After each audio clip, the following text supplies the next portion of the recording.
Good morning, or good afternoon, or good evening, everyone. I hope you're having a good day wherever you are. My name is Richard, aka the Card Shark, and I hope you're enjoying my channel so far. Like I told you guys on 2+2, wherever you've met me before, I will be doing hand reviews every Saturday. However, I decided to do hand reviews a day early because the Tom Dwan versus Phil Hellmuth match was cancelled on PokerGo, and they're looking for a replacement to challenge Phil Hellmuth next week on the 17th, as Tom Dwan couldn't make it into Vegas due to travel restrictions. Anyway, so I've had quite a relaxing day off. No poker today, no study or playing or watching PokerGo. I've just been relaxing. Anyway, I decided to do some hand reviews tonight. So there's 5 hands in particular I want to talk about right now. I was down $22 in my 6-hour sessions yesterday. I had one session at 3 to 6 p.m. and 7 to 10 p.m. New Zealand time, and I was down about $22. I played 10 no limit, 5 no limit, and 2 no limit. I was down about $12 and 10 no limit, down about $10 and 5 no limit, and I was up $2 and 2 no limit. My bankroll sits at $19. I lost $23.38 yesterday, and my return on investment is minus 37%. Big blinds per 100 hands that I've won is minus 53, and the dollar per hour is minus 3.89 dollars. All right, without further ado, we'll get through into the hands. If you have any questions or any feedback about how I'm doing my streams and stuff, or any suggestions how I can improve my game, feel free to let me know. But hand reviews is the most important thing you can do as a player to improve yourself, improve your game. Just creating videos, doing hand reviews, showing people admitting to your mistakes, and showing people how you could have played the hand differently, or even your opponent how they could have played the hand differently. It definitely helps. All right, guys. So without further ado, I will get into some hand reviews. Thanks for watching, and I'll see you on the other side. All right, guys. Hand number 1 is pretty simple, really. Pretty straightforward. I didn't make any glaring mistakes. This is how it went. So under the gun, raised it up 20 cents. I 3-bet $1.30. It's folded over to the small blind who calls the 3-bet, and the big blind and the under the gun player 4 bets. At this point, I probably should have realized maybe I was beat because he's 4-betting, and he had a VPIP of 21. And you can see this on GG Poker, what their VPIP is. So I should have suspected he maybe have aces to have me beat, but he could have queens in that spot, or betting me to $2.40. Anyway, I shove over the top, 5-bet all in. It's folded to the under the gun player. He calls me, and he happens to have aces. But unlucky in that spot. There's nothing much I could do. You would go with kings all day, or queens for that matter, shoving 5-bet all in. However, I made a note on this guy's profile that he 4-bet with aces, so hopefully I don't get into that situation with him again. All right, guys, so I didn't make too much mistakes here. It's just pretty standard, really. All right, guys, thanks for watching. Back in a minute for hand number 2. Hey, guys, welcome to hand history review number 2 of the night. So without further ado, let's go. So with the ace king under the gun, raised to 15 cents. It's folded over to the big blind, and he raises up to 75 cents, 3-bet, and I decided to 4-bet to $1.89. Over the big blind, 5 bets, $5.19, and I call all in. So the cards laid out, all in preflop, and he has kings, and he beats me. He stacks me. I failed to hit my ace, and he stacks me. Now, looking back at this hand, how could I play that better? Well, I raised under the gun, standard with 15 cents with ace king. And he 3-bet me. I could have just called his 3-bet. and see what happened. However, I wouldn't have hit ace or king on the flop, so I could have just got away with it on the flop when I missed. If I hit the ace on the flop, I might have still stacked him. However, when I 4-bet pre and he 5-bets, that should send off alarm bells off going on in my head that he's got aces or kings or queens at the very least, because he 5-bet. And not many players would 5-bet bluff with a marginal hand. So just rewinding it a bit. When he 3-bets me in the big blind, I could just call and fold if I hit ace or king. If the king came on the flop, he would stack me because I had the top pair, top kicker, and he would have trips. However, when I 4-bet and he 5-bets, I could have just folded there. Next time I'll fold against that guy because not many people would 5-bet all in bluff with anything less than aces, kings, or queens. So I could have got away with the 5-bet all in. I could have folded that, or I could have called his 3-bet and pre-flop and folded the flop when I didn't hit ace or king. That's how those two spots I could have folded in. Having called the 3-bet pre-flop and no ace or king hit, so I'd fold, or when I 4-bet and he 5-bet me all in, I could have just folded there thinking, well, he must have aces, kings, queens. Like I said, not many people would 5-bet all in bluff with less than aces, kings, queens. At the very least, with queens, we'd be racing, but aces, kings would be in very bad shape. And as you can see, when I called the 5-bet all in for my opponent, I only had 3 outs, basically 25% equity in the hand, and that's not enough to win a hand. All right, guys, thanks for watching this video. Bye for now. On to the next one. All right, guys, on to hand history review number 3 now of the night, and this is a spurious hand that I did. I said on my Twitch stream that it was Queen 3 that I lost versus aces, but it was actually Queen 4. So let's see what happened. So I raise under the gun +1 to 15 cents, and the big blind 3-bets to 31 cents. I call. The flop is Queen, Jack 10, rainbow, 3 cards straight on board. I've got top pair and only a 4 kicker. The big blind, who 3-bet pre, he leads out. He makes a 2/3 the pot size bet, and that usually represents strength on a flop such as this. He wouldn't. I think he might be protecting against draws hitting on the flop, so he doesn't want. He wants to charge someone to outdraw him.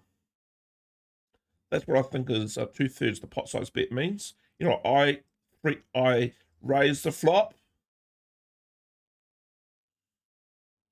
with my mediocre kicker top pair, and he just calls. I don't improve. He checks, and I bet him a 3rd size pot, try and take down the pot. He calls. King comes in the river. There's a 4 card straight on the river, and we check it down. He happens to have aces. What do you think I could have done better? Well, to be honest, my hand range is queen suited cards, any suited cards, any 2 suited cards, like Queen 4, Queen 2, Queen 7, anything, suited cards. The 2 suited cards I will raise. So that's why I'll raise under the gun. I'll go to raise any position. When he 3-bets me to 31 cents, I'm not going to fold here. I'm going to try and hit a big flop and stack him. Hit Queen 4 or 2 queens on the flop or something, or get a miracle flush draw or hit the flush on the flop. So I call, and I got top pair and top kicker. Now this is not a hand you want. It's Queen 4. You want to either hit the flush or have a flush draw, or hit Queen 4 or 2 4s on the flop or 2 queens on the flop to have two pair or trips. You definitely don't want top pair here because you've got a mediocre kicker and it can cost you. And when the preflop 3-better leads out on the flop, I should not have 3-bet the turn. I should not raise the turn, sorry. I should have just folded. Why? Because I got top pair and a mediocre kicker. He could easily have something like, such as ace queen, which would have me beat. Or he could have ace king for the straight. He could so easily have those two hands. So raising on the flop with queen, top pair, and the 4 kicker is a mistake. And he calls me, knowing he's probably got a range advantage over me. I should have not bet the turn. What am I trying to do? Prove here. He raised pre, and he let out on the flop, 2/3 pot size bet.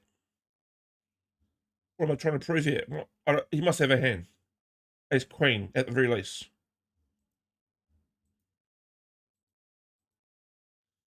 So that's why he called on the turn, because he knew he had a range advantage over me.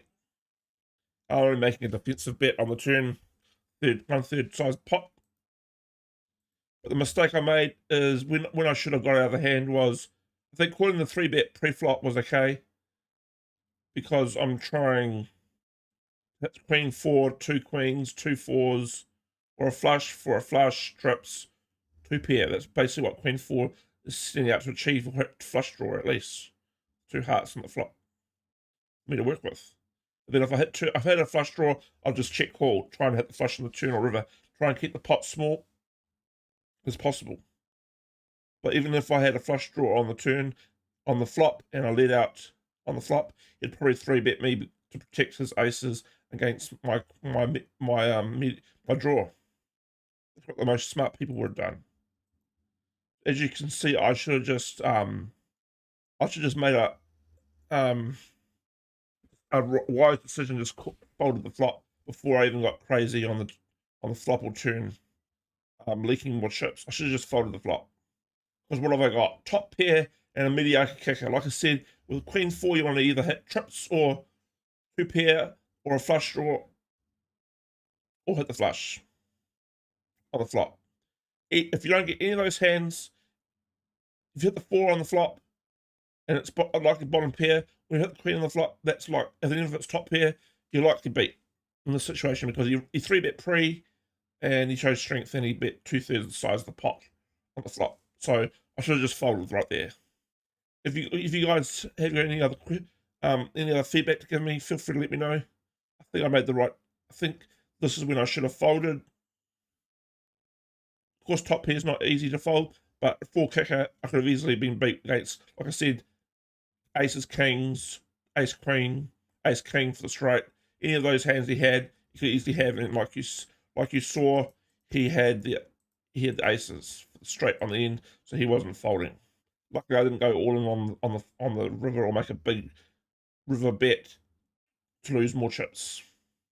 I should have just, so just in conclusion, I should have just folded the pre-flop, the flop size 2/3 pot size bet against him on the flop. The reasons that I just told you. All right, guys. Thanks for watching this video. On to hand review number 4. Thanks for watching. Bye for now. Hi guys, we're back with hand history review number 4. This is Jack 4 suited. This is similar to the Queen 4 suited hand that I had before. And again, and I would call or raise. I would either call or raise pre-flop with this, or call a 3-bet with this pre-flop. It's designed to hit 2 pair, trips, or a flush, or at least a flush draw on the flop. You don't want to have Jack, top pair with a Jack, the mediocre kicker, or 4, which likely be bottom pair. You don't want that, so you don't want to play a big pot with those hands. But further, I'll show you how this hand went. So under the gun +1 raises to 12 cents. I call on the button with Jack 4 suited. The small blind folds and the big blind calls. So there's 3 of us going to the flop, and the flop is Jack, Queen 3, with 2 diamonds. I got the flush draw. And I got top pair, the 4 kicker.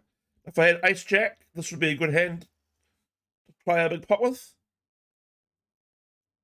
Well, sorry, if I had ace queen, it would be a good hand to play a big pot with. But since I got second pair and a flush draw, it's not really a strong hand. You want to play a small pot with this, check call, to try and hit your flush on the turn or river. Try and play as small pot as possible. Because you got to raise it from under the gun +1. And under the gun +1 is usually a big hand, most of the time, from someone with a VPIP of 24. As you can see on GG Poker, if you watch my stream, he had a VPIP of 24. And I should take that into account. Anyway, the big blind checks, and the preflop raiser, the under gun +1, he bets out 1/3 pot. And this is where I suddenly made a mistake. I made a big raise on the flop. Big blind folds, and the under gun +1 puts me all in. I call, and I've basically got 9. He must have me beat here. So I've basically got 9 outs for the flush, +2 for the jack, and 4 for the 3 4s for 2 pair or trips.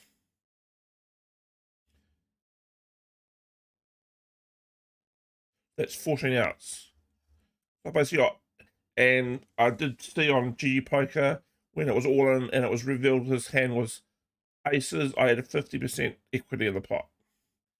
Now, I didn't realize the equity because I called his all in on the flop and he had aces. We'll review this hand again. Calling pre-flop was alright. Now, when he bets out 1/3 pot size bet, I should just call on the flop to try and hit my flush on the turn.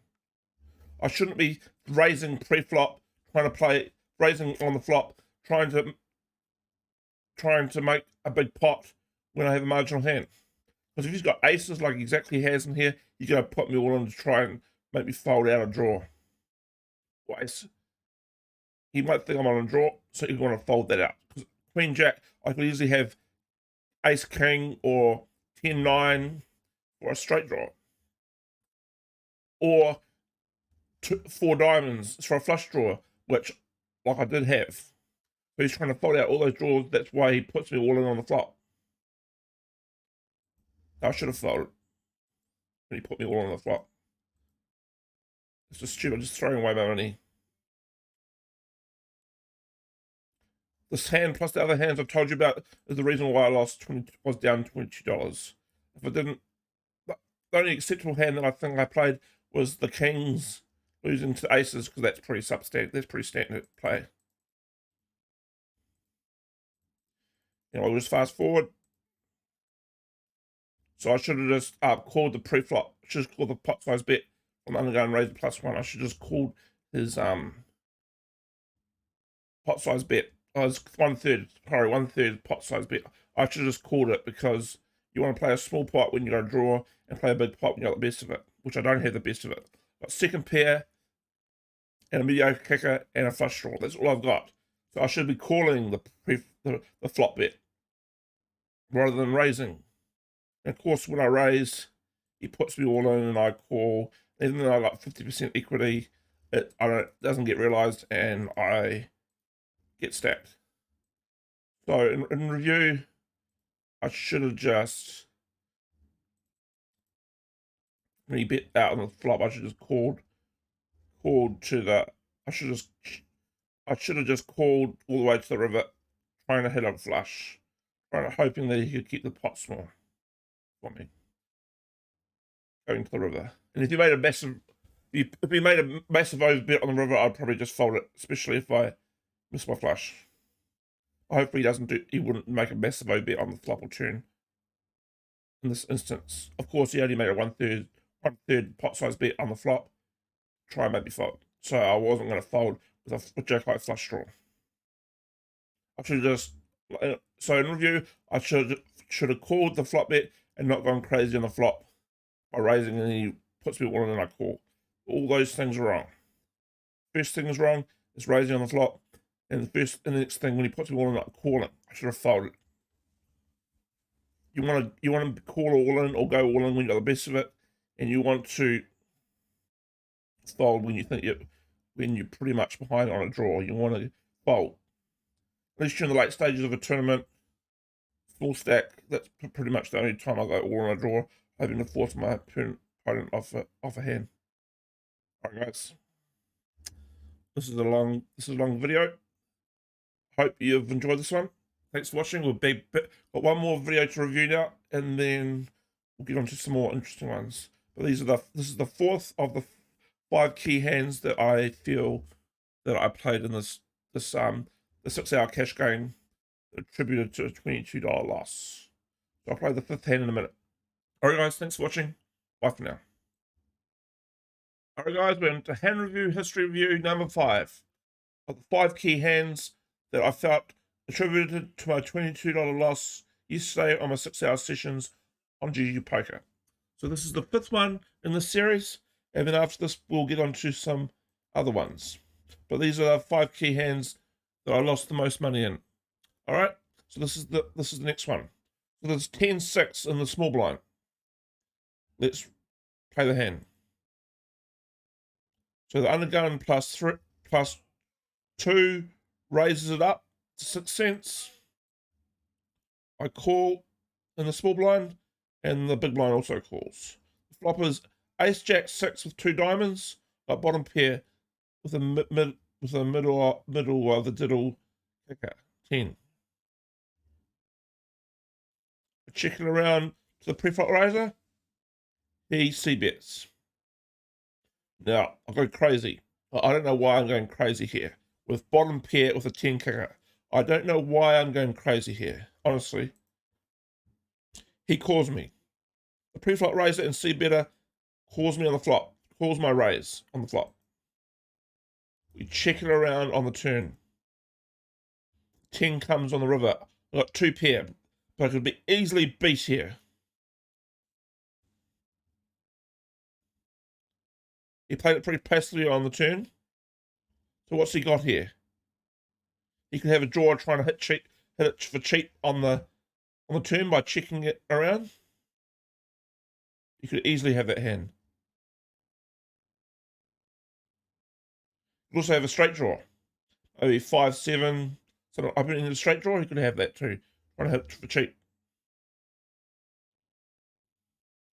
But he's likely got at least an ace, a weak ace, with a flush draw. He could have that, couldn't he?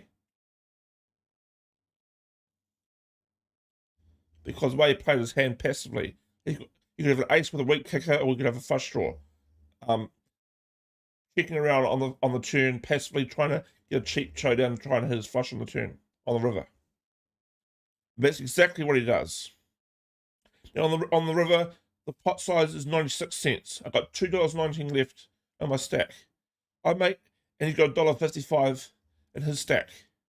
So I put them all in. It's going to cost me $1.55. You know what? I do just that. He calls me with the nuts. Ace high flush. Now, I should have not really played this hand. How I played it. Definitely not. We'll rewind it back to the beginning. He raises pre, I call in the small blind. Big blind calls, I got bottom pair. The 10 kicker.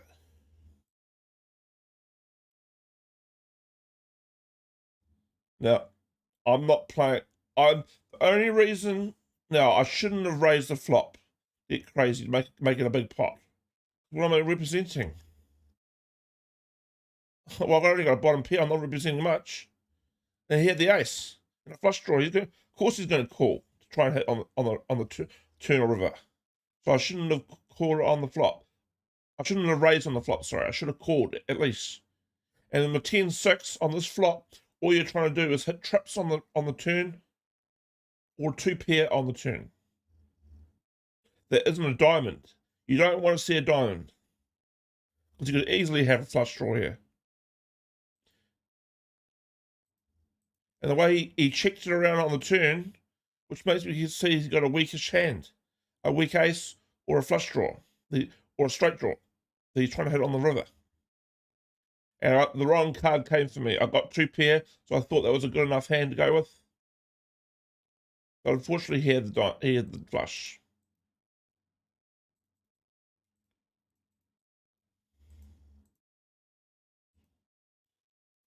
So if I was going to continue with 10-6 to try and hit a non-diamond 10 or 6, a non-diamonds 10 on the turn or river, or another 6 on the turn or river to get 2 pair or trips, I don't want to be seeing a diamond. That's for sure. So if I want to play this hand for cheap, I should have just called the flop bet and evaluate on the turn and river. If I hit 2 pair on the turn or river or trips without the third diamond coming, then I could have easily just called on the river, hopefully win a small pot. But I shouldn't have raised on the flop to make it a big pot. And I shouldn't have gone all in on the river to try and get him off the hand, because he had the nuts and I lost a bigger pot. So in conclusion, this hand, playable hand, 10-6 with the bottom pair, but all I'm trying to do is hit trips or 2 pair without a diamond coming along.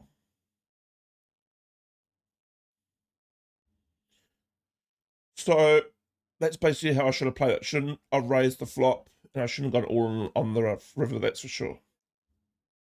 I should have called on the flop, turn, or river, hit trips or 2 pair, and hope that the diamond doesn't hit, or any obvious straight draws hit.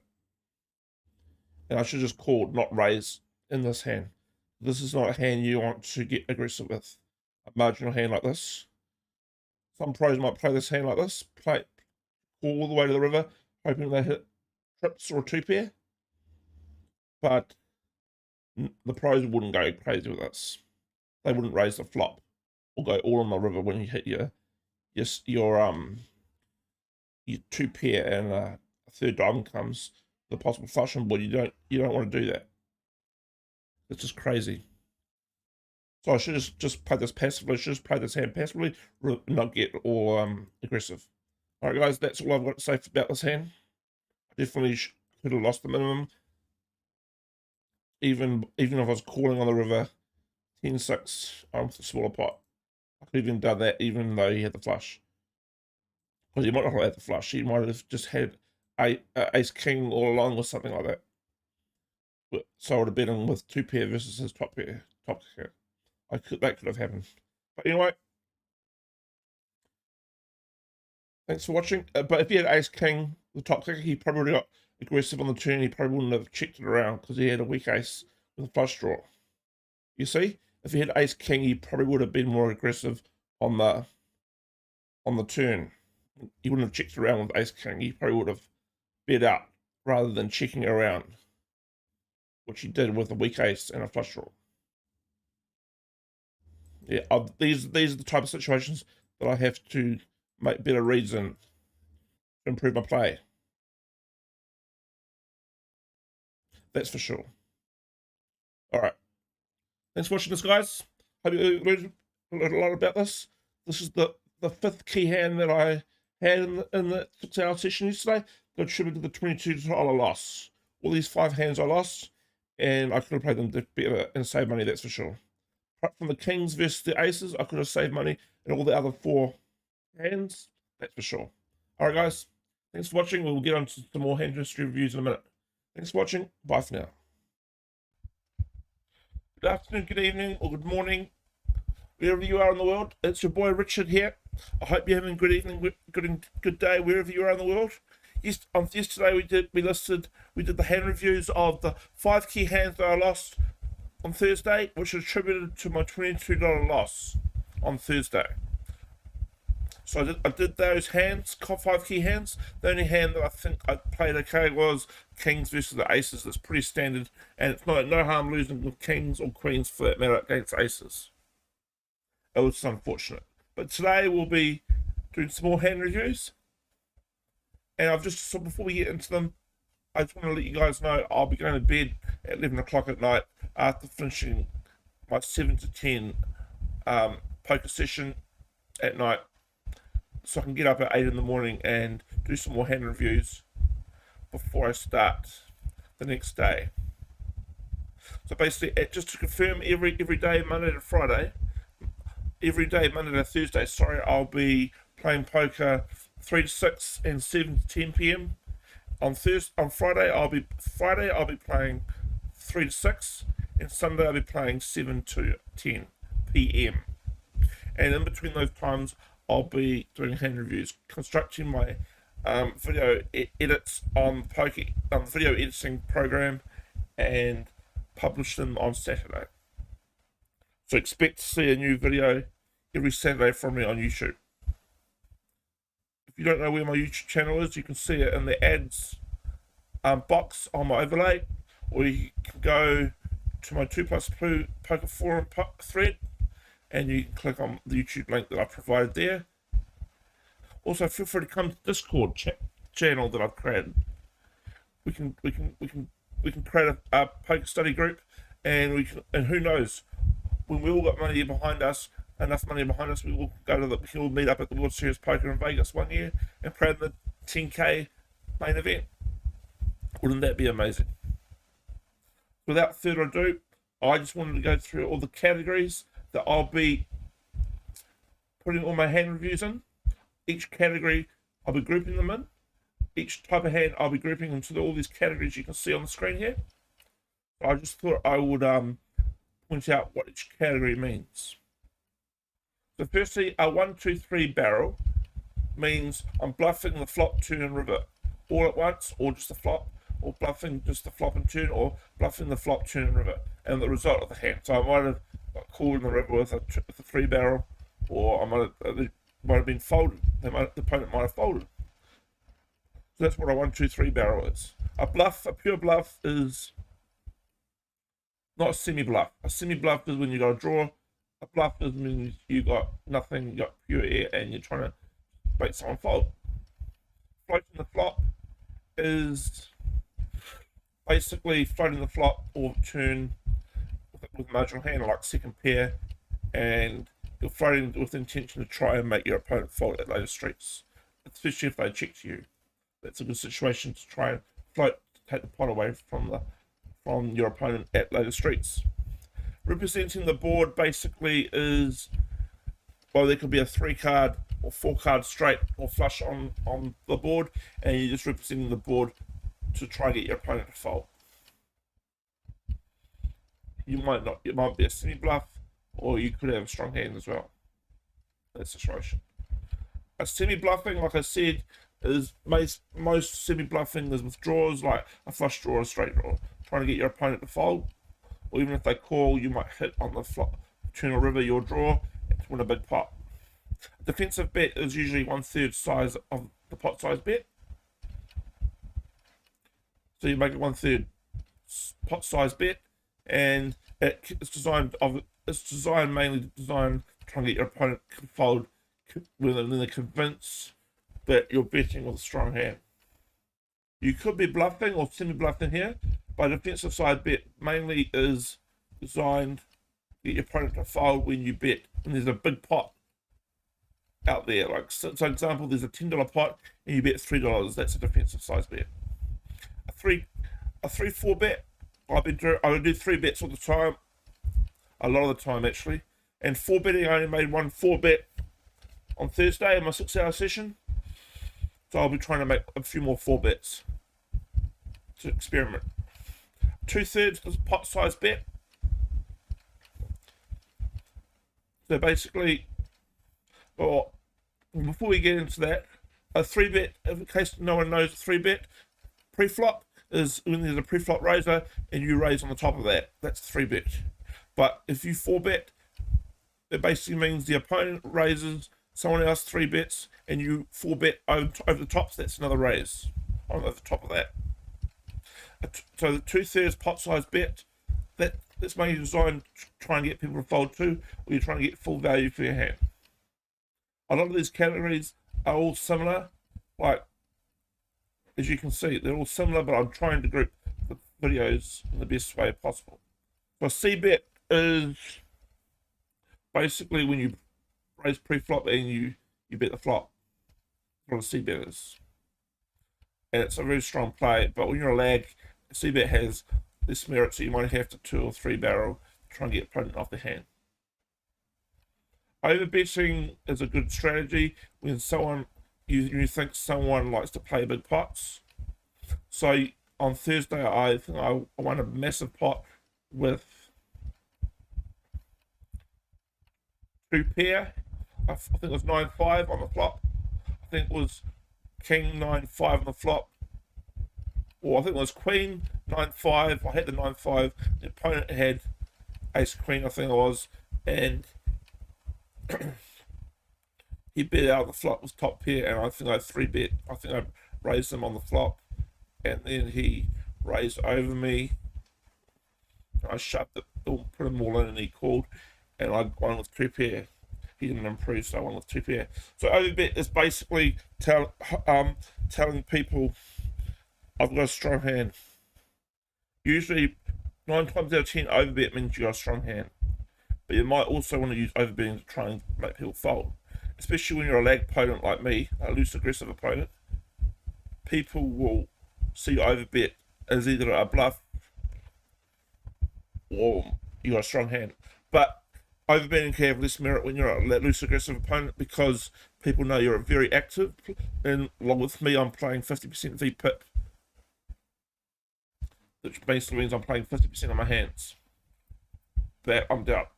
That's what a VPIP means. Voluntary put money in the pot. So overbetting has less merit. You're more likely to get action when you're a lag because people know that you can be bluffing a high percentage of the time than other people. So they might take action against your overbet and shove over the top of you, and you can put them all in when you got a strong hand. Missed value basically means oh, did I have a straight tune? Did I have the nuts? And did I like nuts, nut straight, nut flush, nut full house? Did I miss value? Like, did I not bet big enough, or did I bet too small on the river? And did they call or fold to me? That's what missed value means.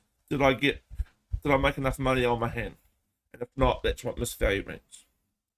Getting value, well, there's a few hands that I've got full value for my hands, like the 9-5 I told you about, 2 pair, and stack someone with top pair. That's getting full value. Getting value basically means betting the right amount with a strong hand. That's what, or 3-betting or calling, but mainly betting or raising. That's what getting value means.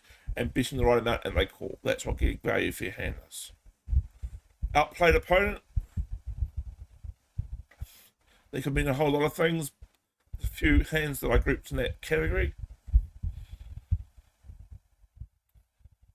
But basically, I outplayed my opponent. Like, say I floated the flop second pair, and he had ace high, and I knew he was a loose opponent. He could be bluffing high percentage of the time. So, and he bet small on the river, and I called my second pair, and he lost with ace high. That's called outplaying your opponent. So I could group that type of hand in that category. Opponent outplayed me. Well, that basically means that can mean there's a reverse. So he had second pair floated against me on the flop, and I tried to bet bluff on the river with ace high, and he called the second pair. That's called outplaying. Opponent outplaying me. That's reverse. That's basically the reverse of that. If I got unlucky, those type of hands will go into that category when, obviously, if I go along with aces and someone calls me with kings pre-flop and they hit a king and they stack me. That's called getting unlucky. So there's maybe there's a couple of hands that are unlucky in. So I would group it into that category. A bad play means obviously a bad play means a bad play. So did I go all in on the river with ace high and someone called me with top pair? That's a bad play. So any of those type of hands I'll group into that category. A missed opportunity is basically the same as similar as missed value. So So I miss opportunity to make more money in the hand. That's what basically that category means. There's a few hands I might have listed into that category. Protecting my hand. So did I have ace king with an ace on the flop? So did I have top pair, top kicker? And there's a draw. It's a very wet board, which means a wet board means a drawing type board. So is there a flush draw on the turn or on the flop? And I'm protecting against my top pair, top kicker. So I'm betting out large to try and make draws fold. And you might want to do overbet in that situation, maybe, or bet 2/3 pot to try and charge draws to outdraw you. I wouldn't really do a defensive size bet to protect your top pair, because that gives people a better price to call, trying to outdraw you. Split pot.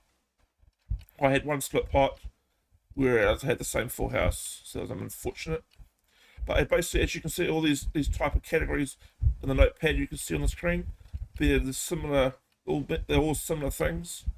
I might have to get rid of some of these categories because I might be clashing with other categories, but we'll see what happens. So basically, when I start doing hand reviews from now on, these are the categories that I'll be putting the hands in.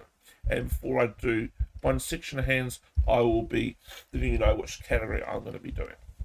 Alright guys, that's what we're going to be doing from moving forward. So I'll be streaming tomorrow, Sunday, 7 to 10 p.m. New Zealand time. And then Monday morning onwards, I'll be getting up in the morning and doing some more hand reviews, editing my videos and the video editing program that I've got, and getting them all ready for next Saturday to release my second video on YouTube. Please note, my first video on YouTube will be posted later on in the next 24 hours. I've already got a video on YouTube, but this will be the first big one. Alright guys, so I basically thought I'll let you guys know all of that. If you have any questions, feel free to let me know. And like I said, if you want to jump on Discord and talk to me, you can. The link to my Discord's on 2+2 Poker Forums, and in my ads box here on my overlay, as you can see. If you have any questions, feel free to ask. I'm happy to help out people improve their game, because I think of what it takes to be a professional poker player, because even with a 50% VPIP, which people keep telling me that I shouldn't do that because I get into tough spots, but if you can fold when you're behind and stay in when you're ahead, then you'll make more money. Alright guys, thanks for watching. Bye for now. Hey guys, we're back. As promised, I showed you all those categories in the previous video. Now this one's all about hands, talk about each category that I put them into. So the first category is 1, 2, or 3 barrel. So if you 3 barrel, a 3 barrel is when you semi-bluff or bluff the flop, turn, river. A 2 barrel is when you either bluff the flop and turn, or the turn and river. And 1 barrel means you you bluff or semi-bluff the flop, or you semi-bluff the turn, or you semi-bluff the river. That's what that means. Alright, there's 3 hands I want to review. So without further ado, let's get into them.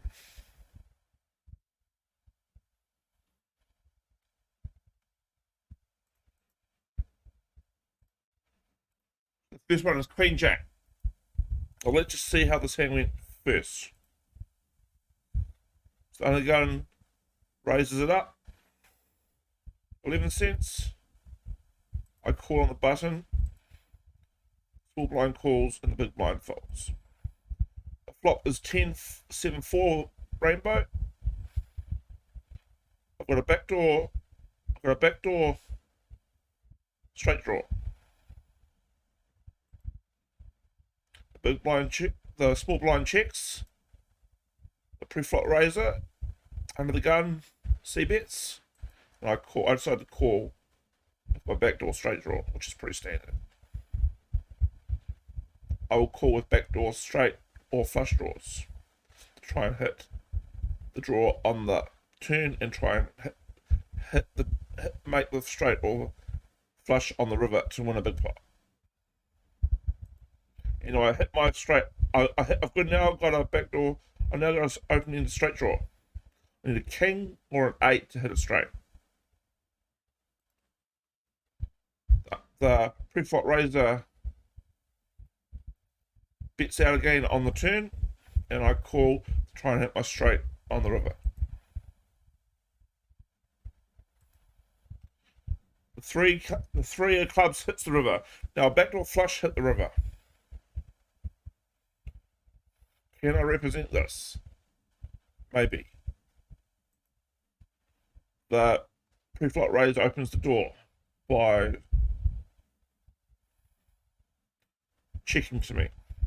I could easily shove this to try and represent the flush, but it's harder to represent a backdoor flush. A backdoor means there's only one, like there's 3 clubs on the board, right? A backdoor flush means there's only one club on the flop, and there's another club hits the turn and another club hits the river. Whereas a normal flush draw, there's at least 2 clubs on the flop. And that's the normal way that most people hit flushes. They don't like to chase. This is a backdoor flush draw, that flush that hit the river. Now, he checks to me, the preflop raiser checks to me. I could shove here. I know Doug Pot would shove here, trying to get his opponent to fold.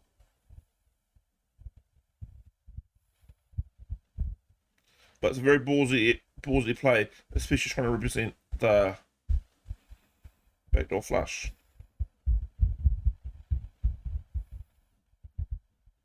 But he's got a big stack, bigger stack than me. I'd lose $3 if I jam the river and he called me. Anyway, I check behind on the river and we go to showdown and he wins with kings. Would he call me all in with kings and overpair on the river if I jammed? Possibly. But I might try that later on if we're playing a short stack and I got a bigger stack sung. It's a very ballsy play to go all in on the river if your opponent checks to you and you suspect they got an overpair. It's a very ballsy play. But anyway, I think I made the right decision by checking at the river with my busted opening the straight draw. Just going, like I said, going all in on the river. Going all on the river with $1.66 in the middle.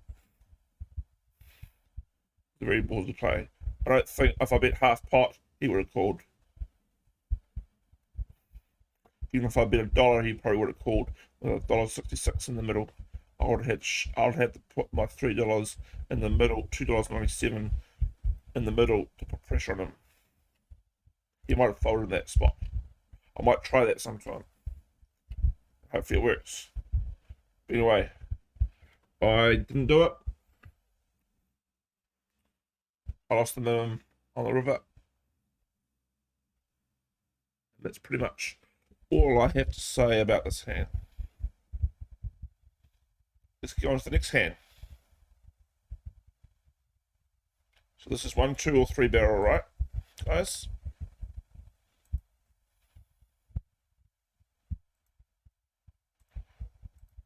Jack 10. Off. Let's see how this hand went. So the undergun +2 min limps in, and undergun +3 limps in. I decided to make a big raise to 80 cents with Jack 10 off in the big blind. Undergun +3 decides to call me in position. The flop comes 5-5-8 with 2 clubs. I've got another backdoor straight draw and backdoor flush draw. So I've got 3 clubs. I need 2 more clubs to make a flush. I need a 9 and a queen to make a straight. That's why it's a backdoor straight flush draw. Anyway, I decide to lead out on the flop. $1.75 in the middle on the flop. I decide to bet 88 cents, half pot. I'll try and take down the pot right at the end there. And the guy in position calls me. On the turn, I've got a jack high flush draw.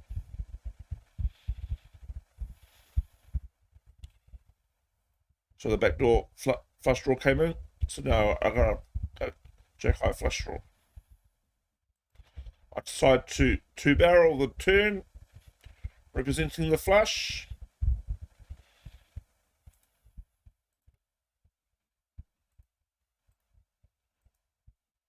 $3.51 in the middle. I decide to bet $1.76 half pot. He folds. He's obviously scared of the flush. What did he have? Maybe he had an 8.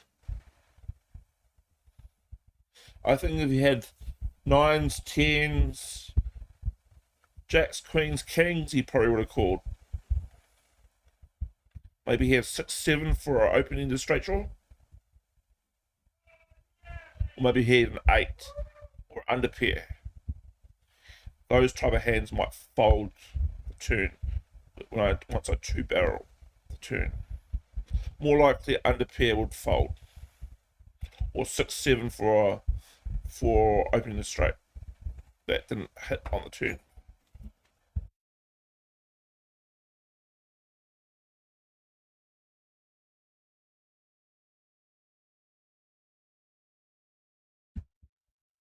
Sorry about that, just was interrupted. So he likely had 6, 7 for opening the straight draw, or had under pair, like maybe 4s, 3s, deuces. Or if he had deuces, he would have raised me on the turn. But he could have had 6, 7 for opening the straight draw, 4s, 3s. He could definitely fold those hands on the turn, or you could have an 8, scared that I have the 5 or the deuce or the flush. You could have any one of those hands. Like I said, I think 9s, 10s, jacks, queens, kings for overpair would have called. But his range is pretty tight. He's got a VPIP of 44, so he's got a wide range. He's playing a wide range of hands, so he could have anything. I think ace king or ace queen would have folded. Those type of hands, painted hands, would have folded the flop. But since he called on the flop, he's got something to go to the turn. Like I said, 6, 7 for opening the straight draw, 4s, 3s. You can easily have those hands. We can have the 8 and a tight fold on the turn. Scared of the flush, trips, 2 pair. I could easily have those 2 hands. But since I had jack 10 off, I was just bluffing, just to try and take down the pot representing the board, representing the flush, basically. That's why I 2-barrel the turn. Alright guys, enough of that video. Thanks for watching. We'll go to one more hand review, and then we'll get on to the next section.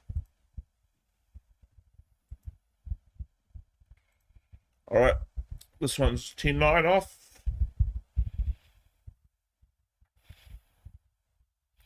At the stage I got a VPIP of 80, so I'm pretty active. Only 4 players on the table at the time. Let's see how it went. I raised under the gun to 15 cents. Folded around to the big blind. He calls me. The flop is queen 9-3 with 2 spades. I've got second pair and a backdoor straight draw. I need a jack to hit a straight draw. Opening the straight draw.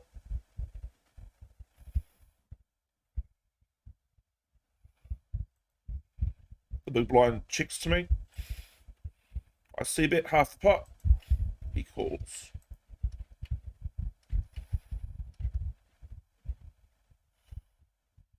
The turn is a blank.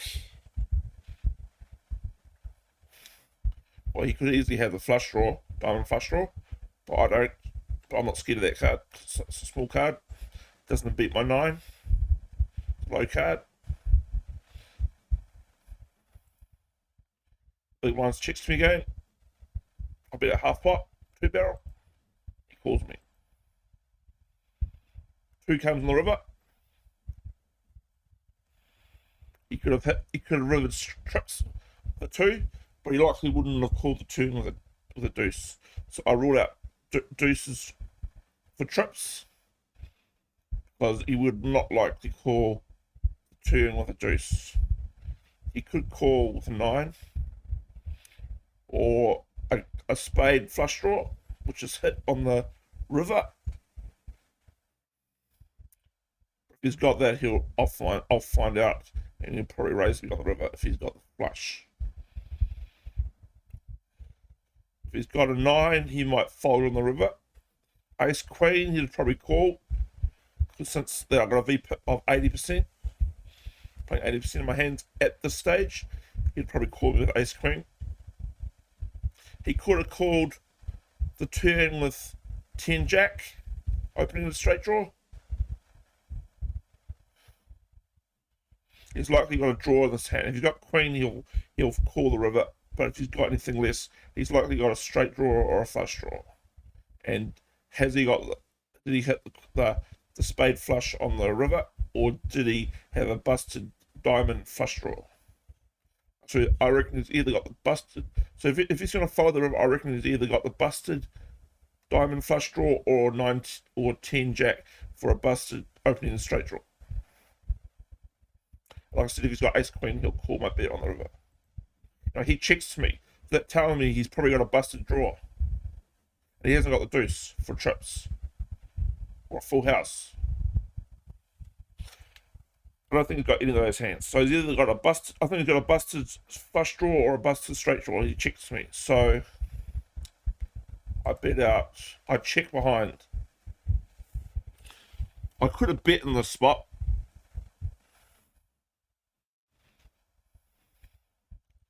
But if I bet on the river, what's he calling me with? He's calling me with. He'll be calling me with a better hand. He'd likely call with ace queen.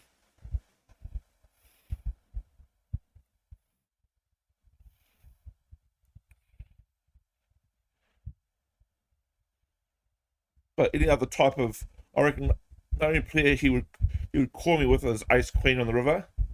If he's going to raise me, he would raise me. He would check. If he was going to check raise me, he would check raise me with a deuce for trips, or any other set, a flush, full house.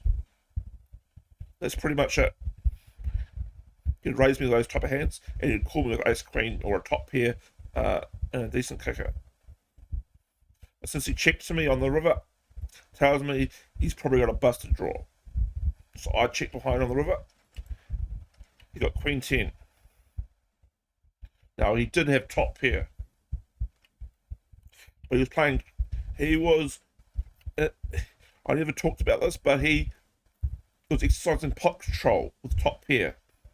It was scary river, trips, and a flush got there.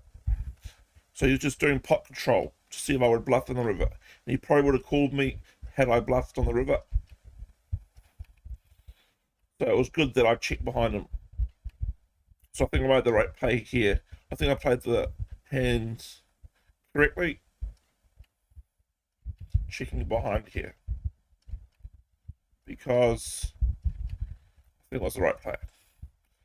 So if I bluffed on the river, he probably would have called me with his queen 10 for top pair, 10 kicker. He could have value bet the river, but you don't want to value bet the river on a paired board or a flush board on the river, even with top pair, because you could get raised. You could get raised if, say, I hit my flush or trips or a full house. I could raise them. If if I had those hands, and he bet out with top pair on the river, and he'd be forced to fold. That's why I think he checked the river, hoping that I'd bluff it. He checked the river so I couldn't raise him. He was exercising pot control on the river. That's why he checks me. Anyway, I'm checking behind because I've got a 9 and I'm praying my 9's the best hand. But it doesn't work out like that.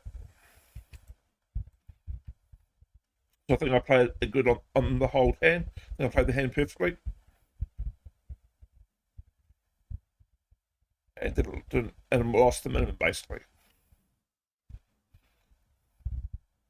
I was with the 10-9, I was basically hoping to hit a straight draw on the turn, which never happened. Play the backdoor straight draw on the flop. And I was trying to hit a 2-pair or trip 9s for a 10 or 9 for a 2-pair, or 9s, 3 9s for set. That's basically the hands I was looking at drawing to. So that's what that hand was looking to accomplish. It was very hard to win that hand when he called me on the flop and turn. And I just gave up on the river. I lost the minimum. And I didn't bluff the river. That was good. Alright. That's all I have to say about that hand. We're now down section 1A, 1, 2, 3 barrel. We'll get onto a few more. We'll go onto the next section 1B, bluffing type hands that I made where bluffs failed or succeeded. Alright guys, thanks for watching. Bye for now. We're back with another list of hand gurus. This time we'll be talking about bluffing. Now my apologies to before. There was a Queen Jack hand that I floated the flop with in the turn. I folded the river. I should have put that in 1C floating. I apologize for that. I included it in 1, 2, 3 barrel section, which it shouldn't have been. Alright, so on to bluffing. Got about 10 hands to review here. So let's get on with it. Different situations, board textures where I bluffed, in which it worked or it didn't work. So without further ado, let's start. Alright, so King Queen. Let's see how this went. And the gun raised up. And the button. I'm in the big blind and I call. The flop is 7, 4, 5, 2 diamonds. I check. My opponent bets in position, cbets. I decide to check raise. He folds. Now this is a good flop to check raise on. Why? Because it's all low cards. Most people will raise pre-flop with big cards like King 10, King Jack. So any cards with low hands like this, it's a good check raising hand. Just check raise. I'm definitely not calling the flop with king high. Be a waste because I'm losing control of the pot. He would be taking control. Whereas if I check raise to 45 cents, he got to have a good hand to call, in which he didn't. So just in review, this is a good hand to check raise because it's a low flop and there's no high cards there. So the likelihood of him calling is slim. Since most people will raise pre-flop with high cards like King Jack, King Queen, Ace King, etc., etc. If you're the aces or kings, queens, King 10 of diamonds, he probably would. King 10 of diamonds would probably call the 3-bet. But if you're the aces, kings, or queens, he would. Or any pair higher than 7, he'd probably call, if not raise, flop. 4-bet me, but he obviously doesn't have the hands, so he folds. So just in review, this is a good hand to check raise because it's low cards. The only thing I worry about is the diamonds, but he obviously doesn't have diamond flush draw. Otherwise, he probably would have called my 3-bet for check raise. Alright, guys, thanks for watching. We'll go to the next one. Next one is King 10 off. We raised 15 cents. The button calls. Small blind calls, the big blind folds. The flop is 7-7-6. Paired board with 2 spades.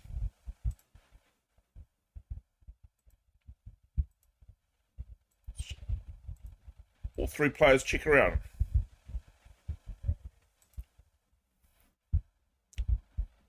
The player in the big blind also checks again on the turn. I check behind and the button checks behind. Now the 8 on the river. This is a good representing of the hand. Any one of us could be checking to play a small pot with opening the straight draw. Even a straight draw probably would.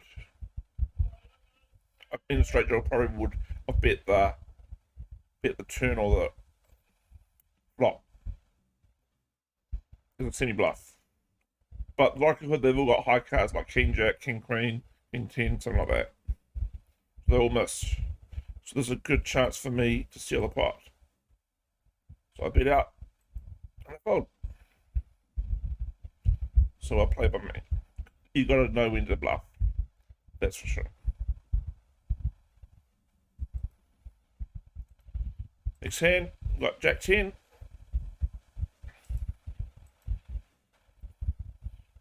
And the gun +1, raise to 13 cents. Button folds, we call in the small blind with Jack 10 off. Big blind folds. Flop is King 3-7 with 2 clubs. We have a backdoor flush draw and a backdoor straight draw. We need a queen to make a opening the straight draw, and we need a club to make a flush draw.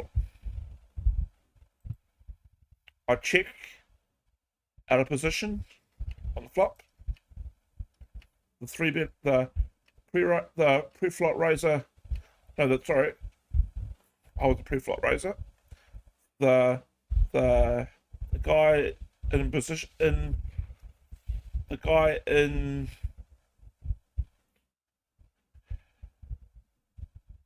anyway, my opponent bets out 11 cents. I decide to raise him.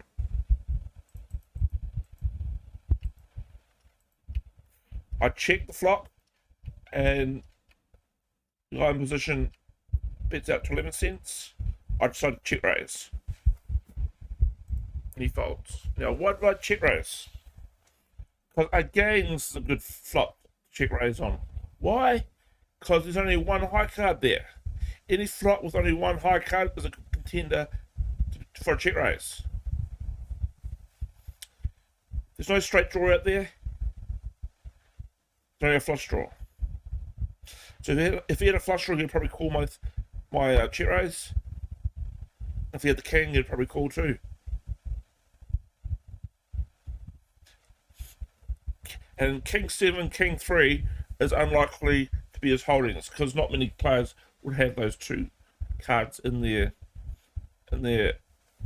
hole for 2 pair.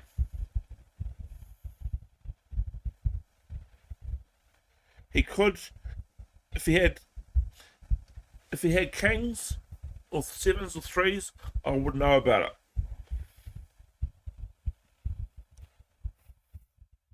He would 4-bet me. I check raise. He would 4-bet me after I 3-bet check raise. He would 4-bet me with kings, 7s, or 3s for trips for sure. But the likelihood is just trying to cbet to take down the pot. He's either got the king or he doesn't. If he missed, if he hasn't got 2 clubs, he'll fold. That's exactly what he did. He had a marginal hand. He probably had Queen Jack or something here. He probably raised pre-flop and tried to cbet to take down the pot.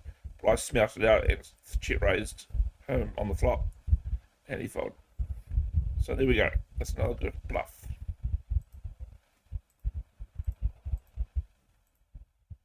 Alright, I got 8-9 here now. Under the gun, raises up to 15 cents. Folds to me in the small line. I call with 9-8 off. Big blind also calls.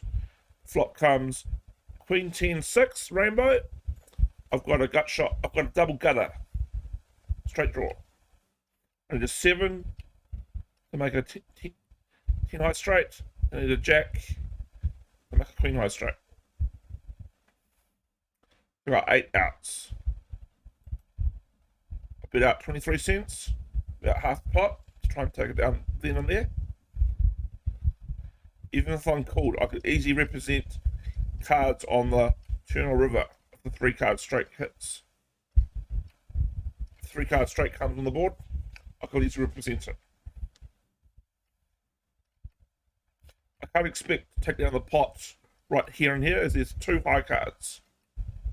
Basically 2 high cards higher than 10, you don't want to check raise with. You want to lead out with. Especially with 8 outs for the straight. I've got about 33% equity in the hand. Got a 1 in 3 chance of hitting my straight. So it's not too bad odds. I lead out half pot, but they all fold to me. I obviously had nothing. I was willing to semi-bluff.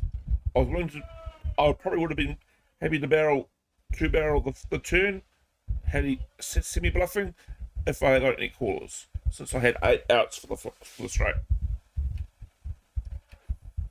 But I obviously had nothing, so we were lucky there to win that pot. Not really a good bluffing opportunity this pot. I could easily be raised with ace queen.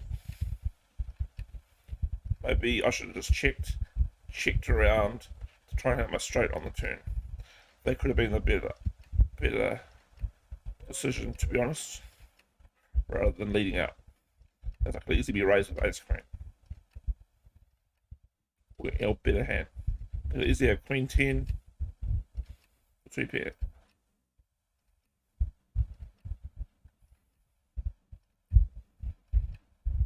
Alright guys, thanks for watching this one.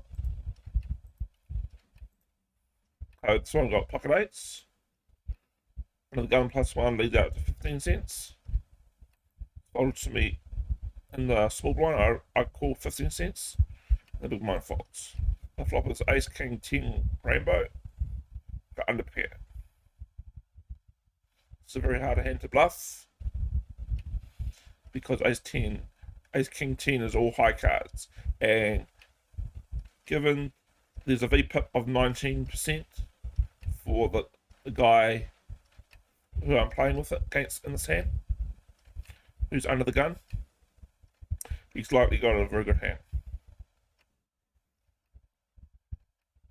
He can easily have ace king, king queen, or straight. Any of those hands. Ace king, ace 10, he could have 2 pair, he could have sets. A lot of that would hit his range. You know, you check the flop. He checks behind me. Queen hits the flop. Now I can represent the straight. I could easily have a jack on my hand for the straight. That's pretty much the only hand I can represent, because I check the flop. So it tells my opponent I didn't have ace for top pair. Only 2 pair or 3 sets hands.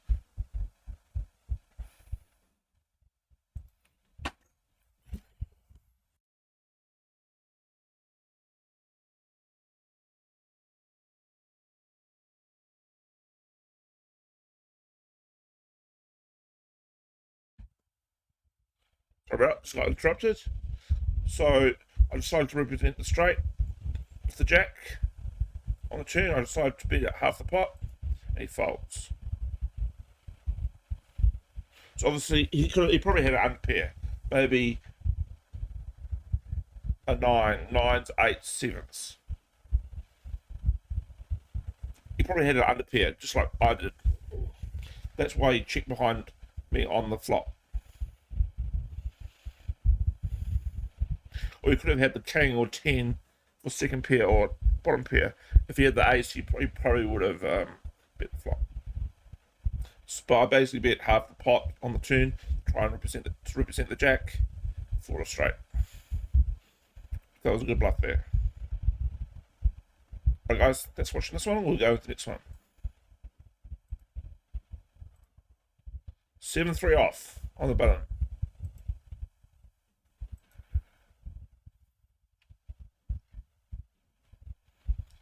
Okay, my opponent raises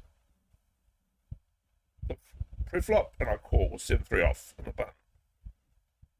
Flop comes Jack 6-4 with 2 diamonds. We have a gut shot. We need a 5 for a straight. Pot 5 outs. This is a good pot to check raise or 3-bet because there's only one high card. The likelihood of him having that high card is slim. Also, if he had the likelihood of having 5-7 for opening a straight draw,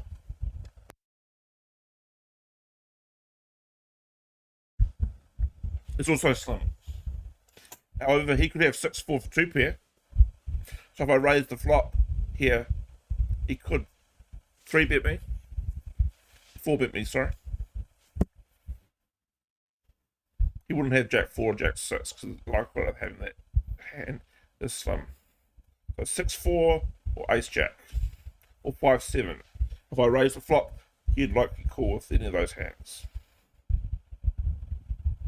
You know, he raised pre-flop, so he c-bets the flop. Right, so I've check raise. Give him my read that this is a very good hand to check raise on, to 3-bet, given everything I just told you guys about that. Only one high card and the likelihood of putting that flop hard is slim. So I raise the flop, 3-bet. Oh, no, I raise the flop, sorry. There's only a 3-bet if he raises me again. We're just raising the flop, and he folds. It's another little bluff on me. Alright, this hand we got 10 Jack of suited, 2 clubs. It's raised, and player on the button raises to 13 cents. I call in the small blind, and the big blind folds. The flop is Queen 7-7 with 2 hearts. I've got a backdoor straight draw. I need a 9 or a king to get opening the straight draw on the turn. This is another good this is another hit on this flop, meaning he either hit this hard or he didn't hit it at all. This is another good flop to bluff on. If he c-bets the flop, I've got easy raise and take it off him. Take him off his hand. Because you likely be bluffing if you c-bet the flop. If he had ace queen or if he had 7 in his hand and I raise the flop, he will definitely 3-bet me. Anyway, let's see what happened. I check to him out of position. He c-bets. And I call. Deuce hits the turn. And there's 2 flush draws on the board. I check to him. He bets out. I fold. Now, maybe I shouldn't have called the flop. I should have just check raised and test him out. That's what I probably should have done, rather than calling with a backdoor flop, straight draw. The correct play, I think, would have been to check raise, turn. Check raise the flop, sorry. We let out for the only thing I'm worried about is the pot size.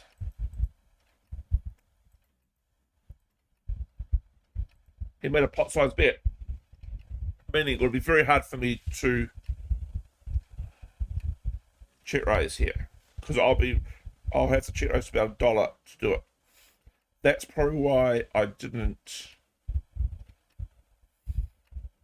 check raise the flop, because he made a pot size bet. I probably should just in that scenario I probably should have just folded, even a backdoor straight draw.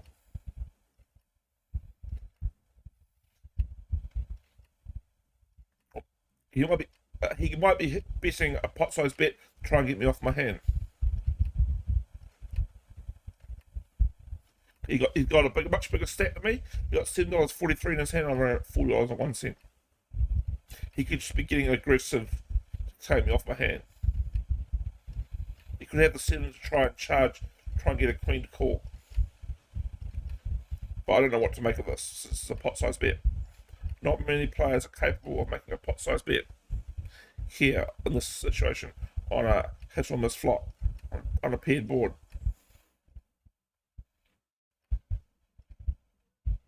I don't know what he's trying to achieve. I'm quite confused by this. I should have just folded, taking the best caution, folding instead of calling. Should have folded and saved money. Save another 30 cents. Alright guys, thanks for watching this video.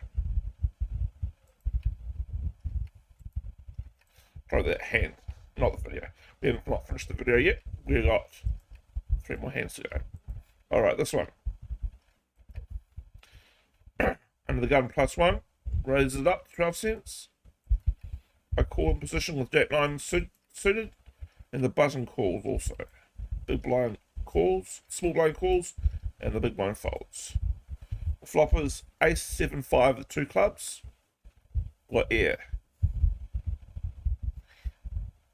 Now I could bet out on this flop because there's only one ace, but against 2 opponents, I heard of one of them having the ace is quite high, so I definitely don't want to get aggressive on this hand.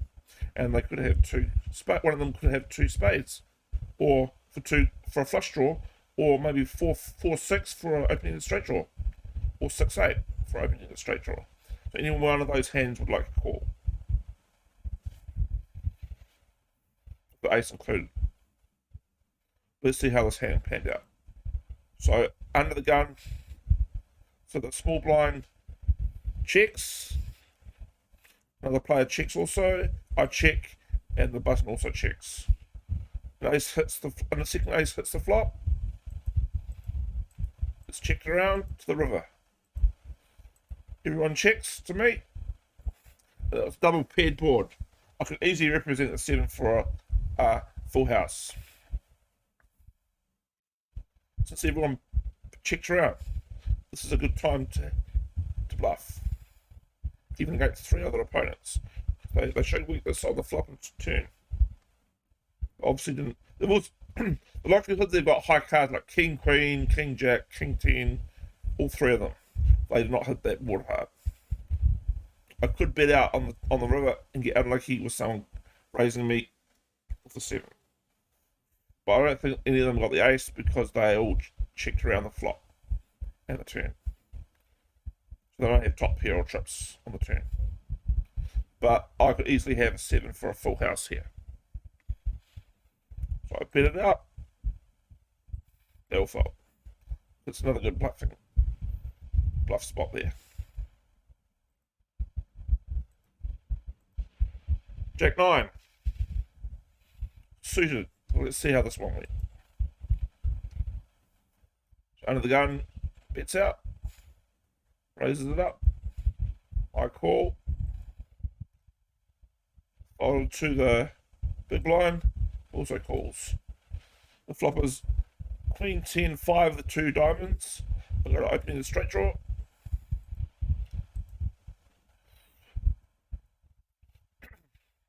Preflop raiser cbets. I decided to call with my opening straight draw. The big blind folds. Another queen hits the turn. The preflop raiser who cbet the flop. He checks to me.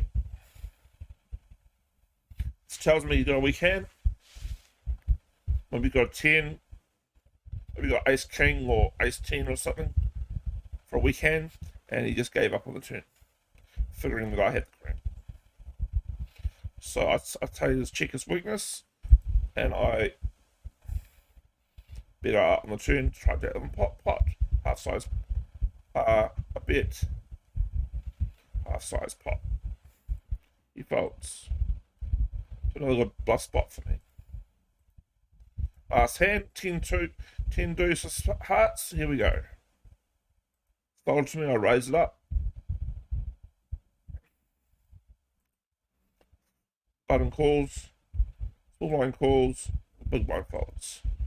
The flop is ace 7-4 rainbow.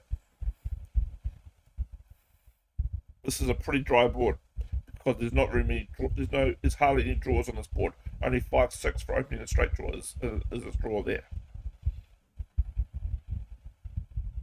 I got a backdoor flush draw. So the small blind checks on the flop. I check. Button bets out. Half pot. Small blind folds. I call. Another 4 hits the turn.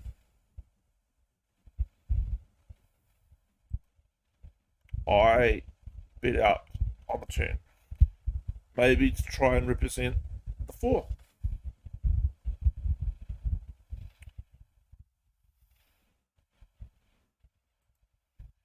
Button folds.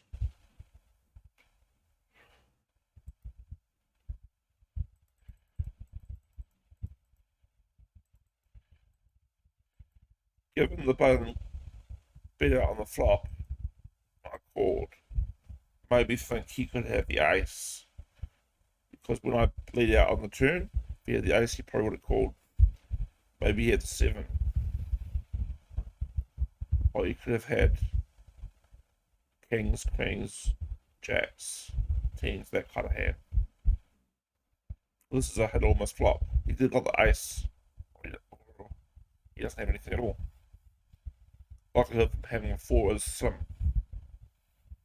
I think he was betting the flop, just trying to take it down there. But since I had a backdoor flush draw, that's why I called. And the second 4, I hit the turn, so I thought I would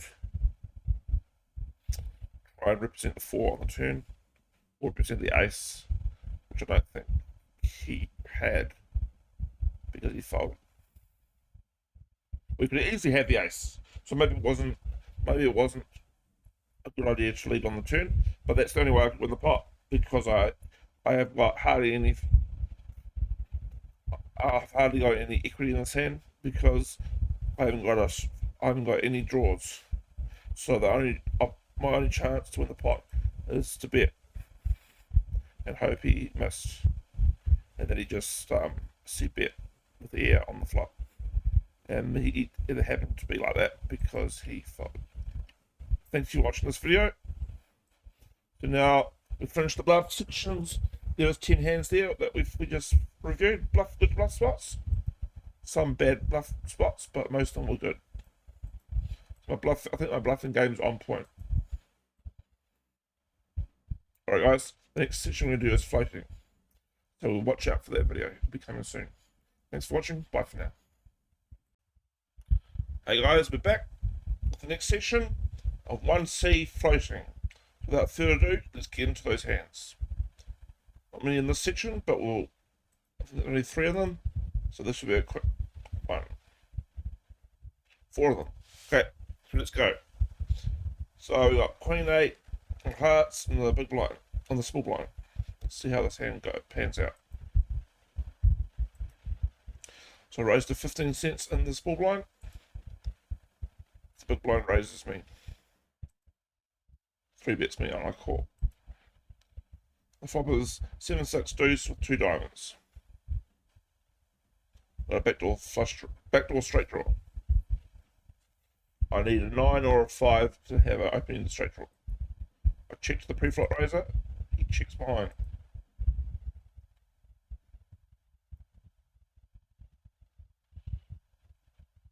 The 9 of the diamonds comes out on the turn. I decided to think that now it's a good time to bet, try and represent the 3-card flush, and also giving some equity because I've got opening the straight draw now. Preflop raiser calls. Ace comes on the river. I decided to give up. He checks behind me. Got ace queen, queen of diamonds. He had the flush draw on the turn, and he had outs for the queen or the ace for top pair, so he had lots of equity. Let's see how we could have played this hand better. I raised preflop. He 3-bet. Maybe I should have just folded to the 3-bet with queen 8 of hearts. That's not a hand you want to play a big pot with. Because you either want to take down a cheap flop on the flop or take down a cheap flop on the bottom of the turn by bluffing or semi-bluffing. You want to play a small pot with queen 8 of hearts. You don't want to play a big pot. So calling a 3-bet is probably not the best idea here. So I probably should just folded pre-flop. But anyway, I called. How can we play the pot better? I checked the flop. Maybe I should have just bet the flop to take it down. But he gets equity on the turn. He gets a flush draw with, and he could have ace or queen. So basically, he had 15 outs. So he had plenty of equity in the hand.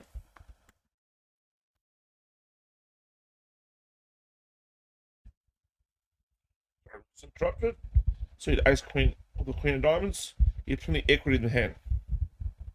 9 outs to hit a diamond flush, plus ace or queen for top pair. He had 15 outs, 1 card to come. So he had basically 30% equity in the hand. From 1 to 3 chance to hit his hand. So he checks behind. So when I bet out on the turn to try to represent the flush, in fact, I'm semi-bluffing with both open and straight draw. He decides to call because he's got 30% equity in the hand. He got a lot of outs to his ace, queen, or diamond. And sure enough, he hits the ace on the river. Well, I give up, and he gives up. He checks behind, exercise pot control, just in case I did have a big hand. Well, I don't know why he did check behind on the river. He could have bet on the river, but he's obviously scared of something. That's why he checked behind. In review, I think preflop was standard, raising preflop, queen 8 off, queen 8 of hearts.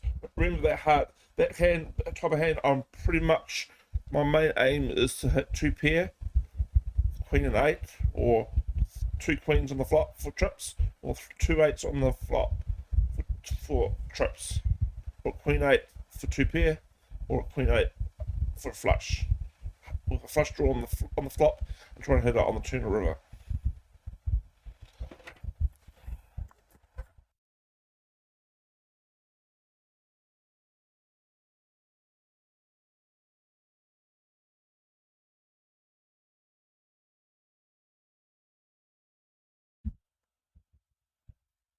So I should have, and you want to play a small pot with queen 8 hearts. So I should have folded to the 3-bet preflop. This is not a hand that you want to play a big pot with. So I should have folded flop, save a minute.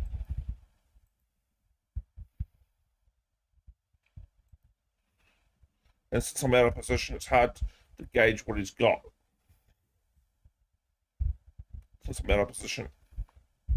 If I bet out, he could easily raise me with aces, kings, or queens, or jacks, or 10s, or 9s.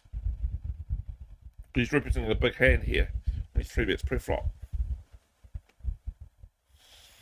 But I could have let out on the flop to see if he's just got ace high,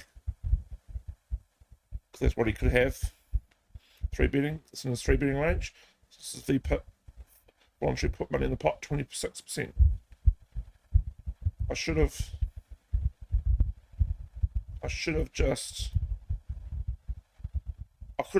well, the first mistake I made was I should have folded 3-bet preflop. But when I got myself in this predicament, I should just let it out and flopped. Hopefully, hope that he had just had ace high and then he'll just fold. But since but if he was a smart guy, he would have three raised on the flop. But I never found out. that if he would do that, because I checked and he checked behind. When the 9 hits the river, hits the turn, he could easily have a draw. So when I lead out on the turn, he calls me, and we check river. So the first mistake I made was calling 3-bet preflop, and also not betting out on the flop out of position. You want to bet out. You want to lead out on the flop. If you think your opponent might have ace high on this flop, because this is a low board, there's not many draws on. If he's got ace high, he's not going to call. Well, if he's a good player, he'll raise me, because you realise this is a flop that I might not hit. If he's a smart player, he would raise me, but I should have just saved the money not calling him preflop, the 3-bet preflop. But since I got myself in this predicament, the only way I'm going to win this hand is to lead out on the flop and hope that he just folds with ace high. If he's a smart guy, he would raise me with ace high. I hope, figuring that I didn't hit that board hard, because this is a board that most people want to hit hard. At least they had 9-8 for open ender, or 5-4 open ender, or 2 diamonds. That's the only hands they would call. If my opponent raised preflop, that's the only hands I would call, pretty much. If I raise, if I was facing his 3-bet on the flop, but I missed out on the bluffing opportunity on the flop by checking. I had to check behind, and he got his flush draw on the turn. That's why he called me on the turn. I should have waited. I should have led out on the flop and not on the turn, because that is it's a very draw heavy board on the turn, and he's got plenty of reasons to call me on the turn.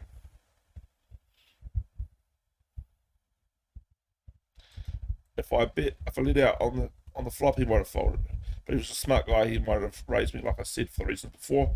He might have figured that flop was a flop that I didn't hit me hard, for the reasons I gave before. So the only options I had was either fold to the 3-bet preflop, or lead out on the flop. That's the only avenues I had, and hope that he folds on the flop. That's the only avenues I have. Otherwise, I'll just have to give up on the turn or river, like I did anyway.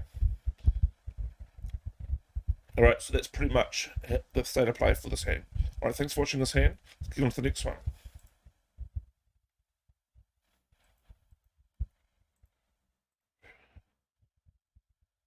7-6 off. We raise under the gun. Let's follow to the big blind, who calls me.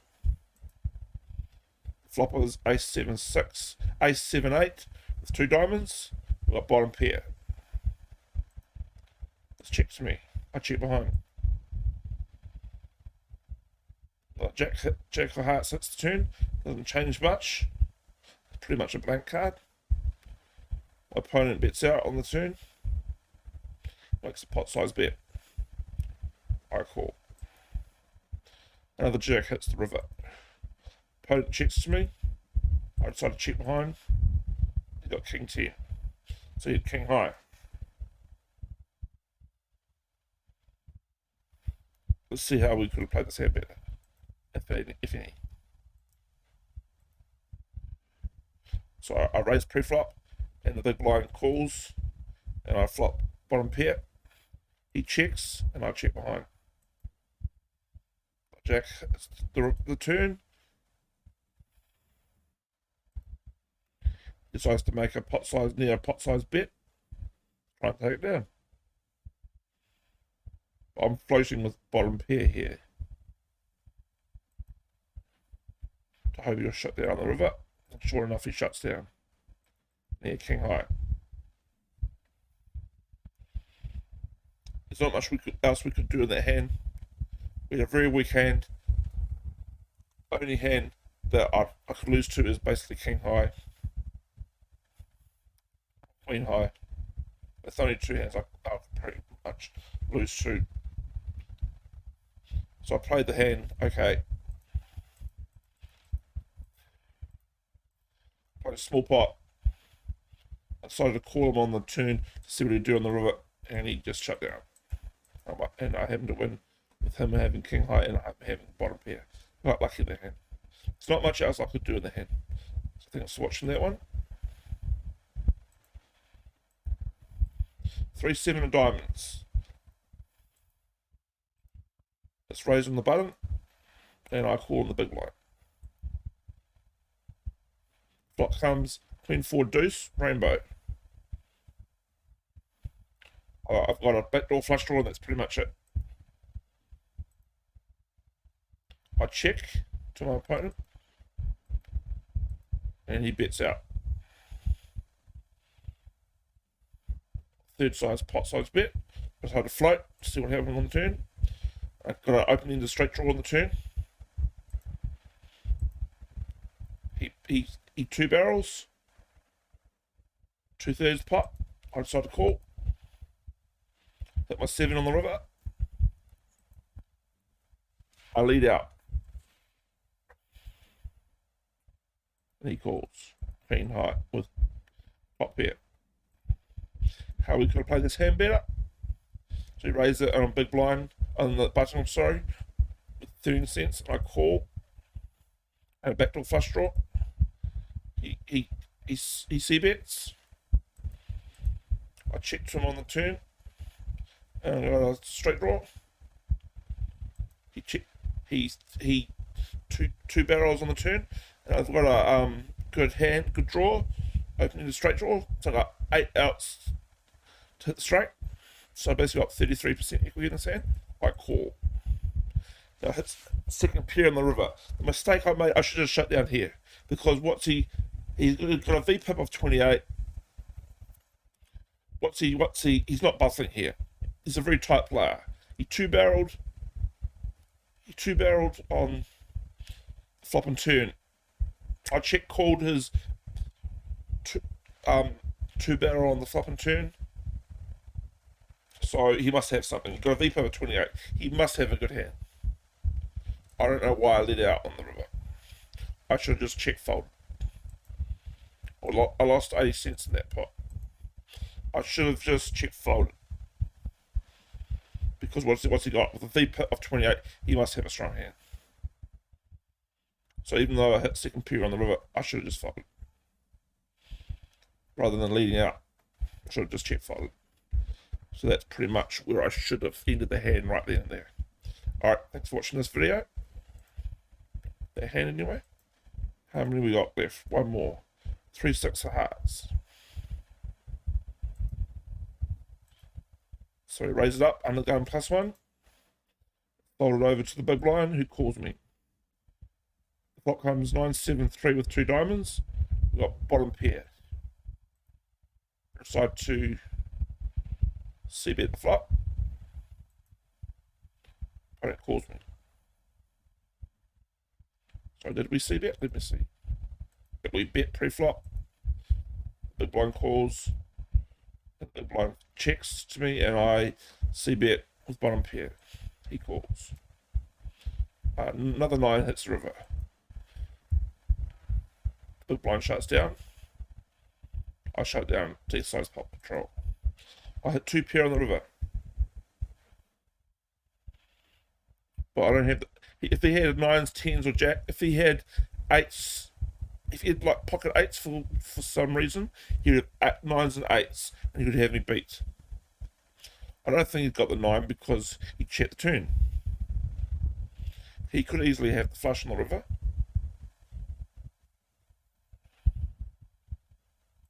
Since he checks to me on the river, that tells me he doesn't have a strong hand. And my hand's got showdown value. So,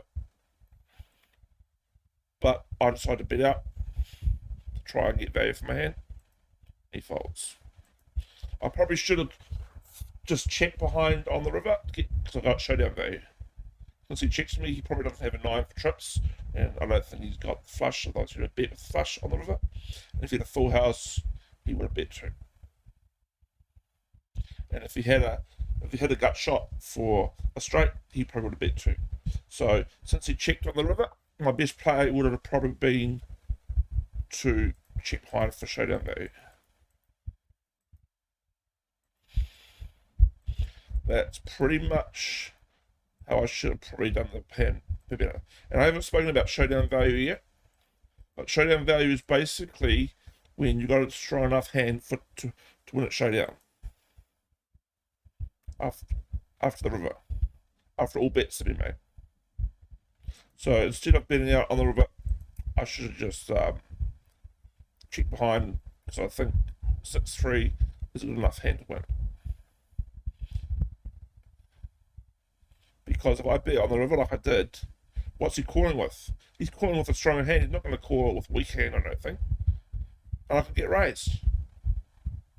So I think checking behind on the river in position was would have been the best play, in my opinion, rather than betting out the river. So that's pretty much the only thing I probably should have changed in this situation.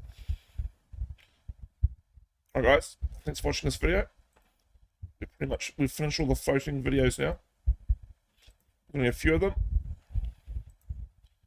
Next time, the next video will be going to 2A, representing the board. So basically any flops, turns, or rivers that have a straight, full house, flush on board, and I'm semi-bluffing or pure bluff, I'm representing the board. That's basically what the next section will be. Alright guys, thanks for watching this video. Bye for now.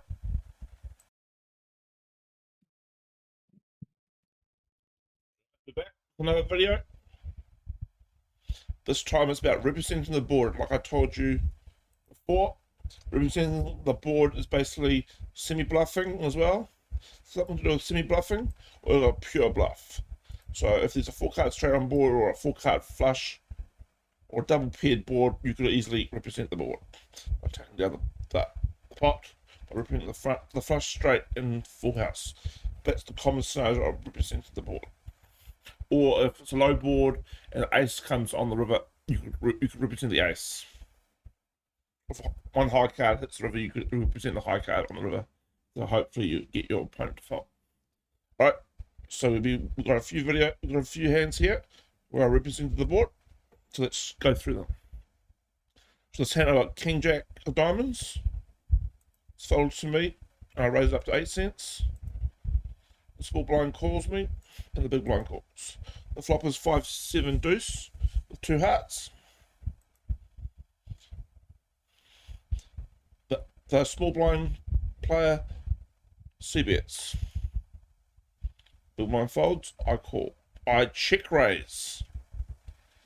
I raise the flop. He calls.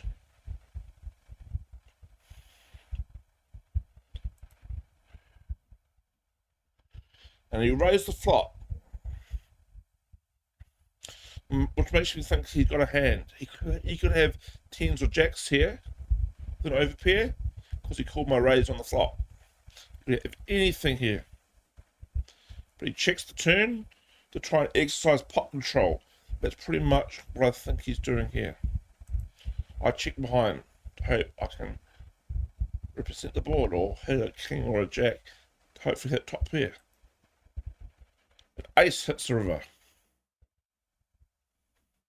Now there is a 4-card straight. There is a 4-card straight on board. I could have a 3-5. I could have 6-8 for a straight. Lots of combinations, and the ace hit the river. So I could use the 8 to bluff to represent the board, or I could represent the straight. But since I checked behind on the turn after raising the flop, it might tell my opponent that I don't have a straight draw or the straight.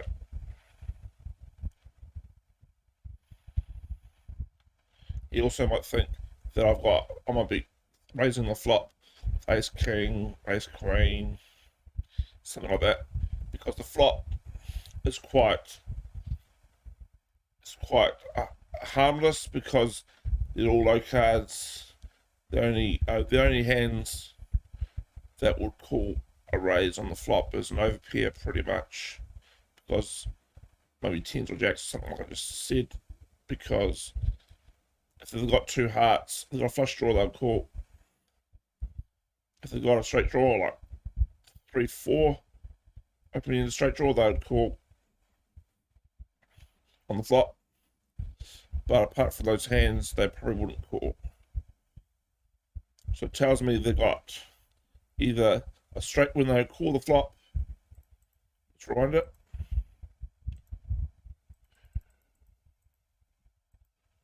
I raise the flop and they call.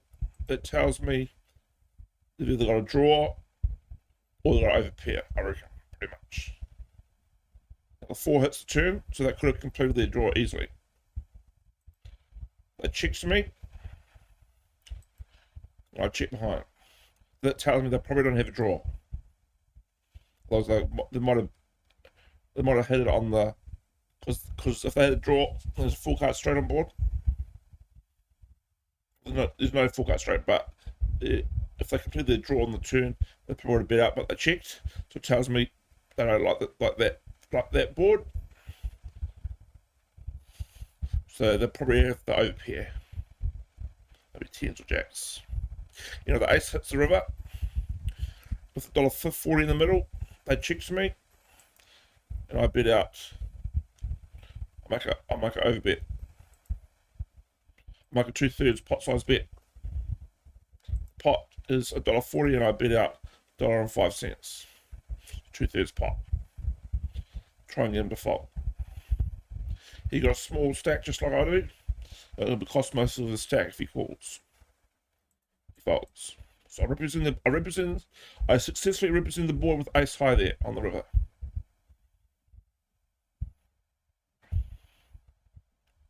But there is a 4 card straight on board on the river.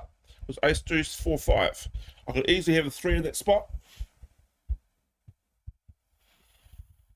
And he knows it. Well, the ace hits the river. It's a perfect card to represent the board. So I did, and he folded. So pretty much, he might have had an underpair to the ace, you know, like I said, tens or jacks. So he could have been scared of the 4 card straight or the ace on the river, and that's pretty much why he folded, I think. So I represent the board with king high. It's not a bad bluff there. Representing the board. On to the next hand.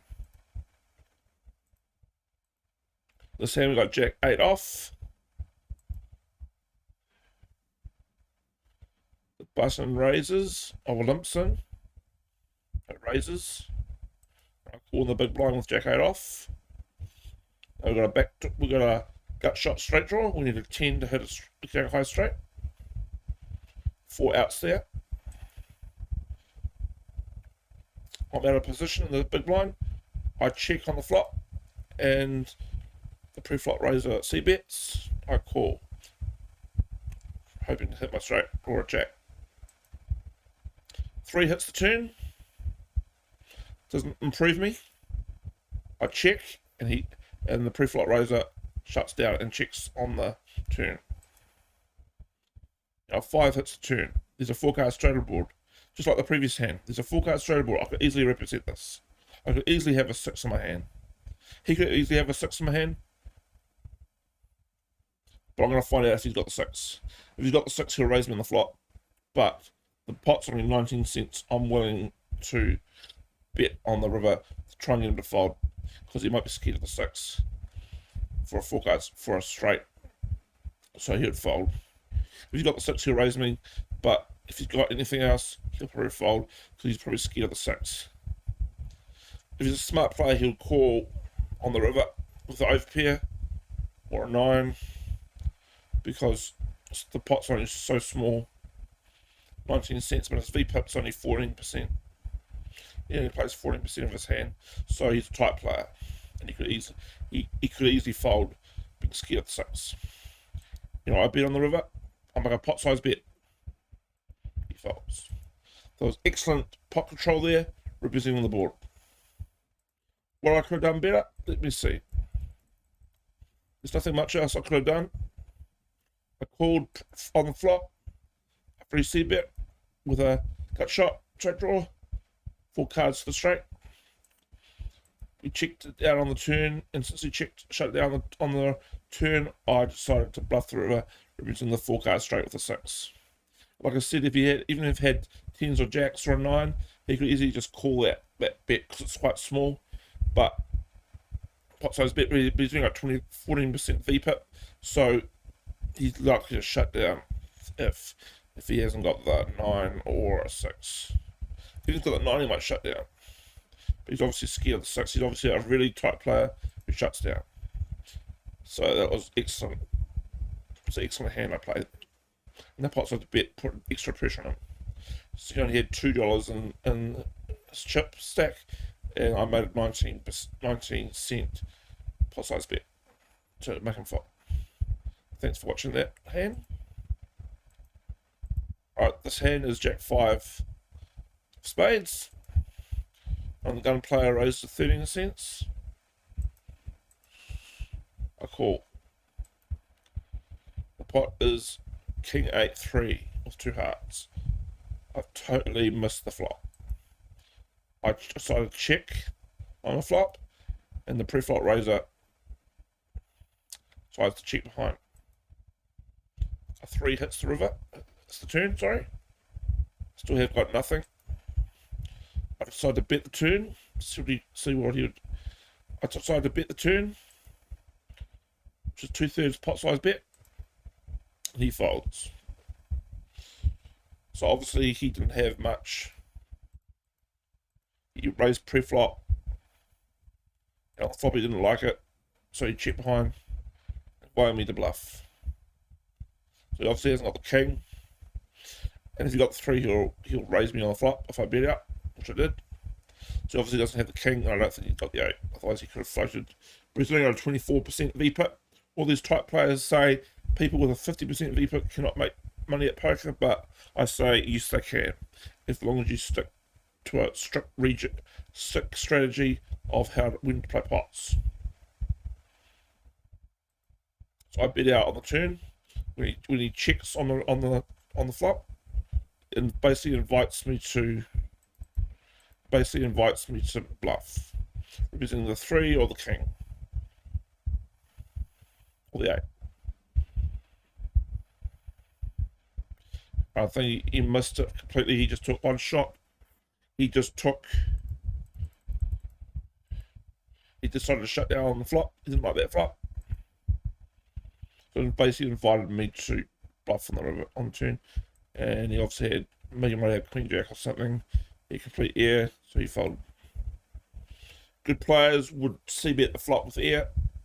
It's like queen high or whatnot. Try and take it on the flop, and if he did that, he would have won the pot. But since he's checked the flop, he's basically invited me to, when he checks behind on the flop, he basically invites me to bluff on the turn. So that's what I did. That's how I won the pot. So I represented the 3 or the king, basically. Well, I was representing the 3 all day because I checked the flop. Didn't like it. A good opponent would think, oh well, he doesn't like the king there. But he checked behind. He could open the door for him to cbet on the flop, and he didn't. So I decided to lead out on the turn to take down the pot, and that's what I did. The only way I could have won that pot. I could have bet out on the flop, but wasn't sure where he was at. And that flop's an excellent flop to lead out on out of position, because there's only one high card, king, and there's no draws. Only the hearts is a draw. Apart from that, it's a pretty dry board. But you want to make most of your bluffs doing in position with a check raise. If they, well, no, sorry, out of position you can do check raises. So if I check and he bets out, I can make a check raise. But he didn't bet. He didn't. He didn't bet on the flop, so I told me he didn't like that flop. So he invited me to. He didn't bet, so I don't have to check raise the flop. So when you check behind on the flop, they basically invited me to bluff the turn, representing the board for 3, and he folded. So that's pretty much the end of that hand. So that's pretty much all the representing the board they've got here. Only a few videos here and there. So thanks for watching this section. The next section we'll be doing is semi-bluffing. A few hand reviews there. Thanks for watching this video. Bye for now. Alright guys, we're back with another video. This time it's semi-bluffing. So any hands where you got to draw and you're trying to get your opponent, charge your opponent to sit on the card, he might think you're stronger than a draw, and he might fold. So it's basically betting with a draw to either make your opponent fold or call, and you hopefully hit your draw on the turn or river and win a big pot. That's basically what semi-bluffing is. So without further ado, let's get into the hands that I've marked for semi-bluffing. Alright, so ace-7 suited, 2 clubs. Let's see how this hand went. So there's a undergun +1, raises it up. The guy on the bottom folds. We call them the small blind, and the big blind folds. The flop is king, queen, 4, rainbow. Got a backdoor flush draw. I decide to lead out on the flop. Opponent folds. Queen hits the turn. I check the turn. He checks behind. 5 hits the river. I check it down. The guy in position bets, and I fold.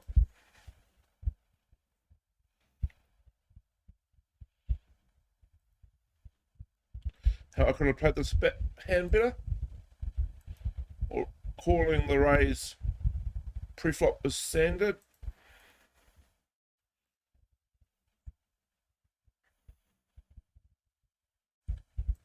On the flop, I probably should have just checked, called any bet.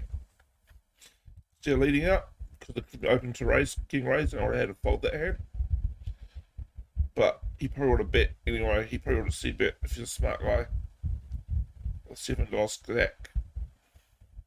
He probably would have cbet anyway, but I saved him the trouble, so I lead out on the flop. And when the queen hits the turn, I'm checking it because I've got an equally scary flop. He's probably got do you check behind on the turn, he's probably got the king and exercising pot control. The 5 hits the river, and I check to him. He got nothing to worry about, so he bets, and I fold. So he's probably got the king. I probably couldn't have played the pot that much better.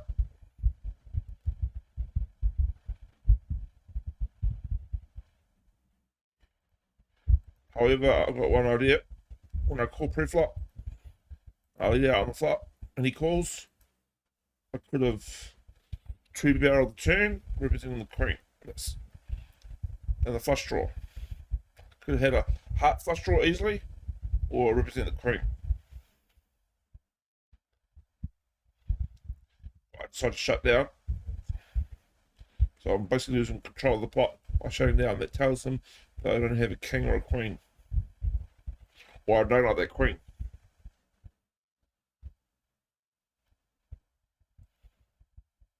So he checks behind on the turn, and then when I check to him on the river, he's pretty much nothing to worry about. He thinks I don't like the king or the queen. I got a marginal hand like I do. So he bets. I obviously fold the river. So the only thing I probably could have done better was bet the turn. Test him to see if he got the queen.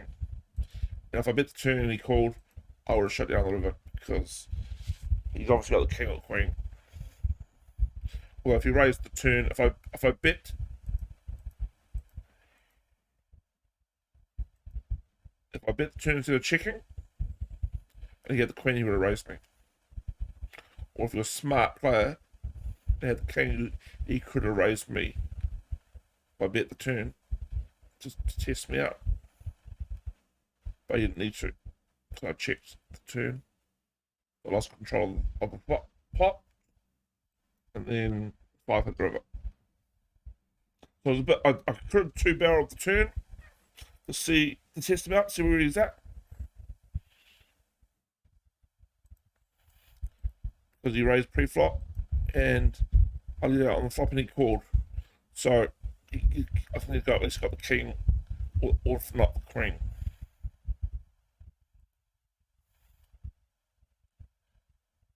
If he's got the king, maybe I should have just tested him on the turn to see if he had the queen. But even if he had the king, he could have raised me on the turn with that.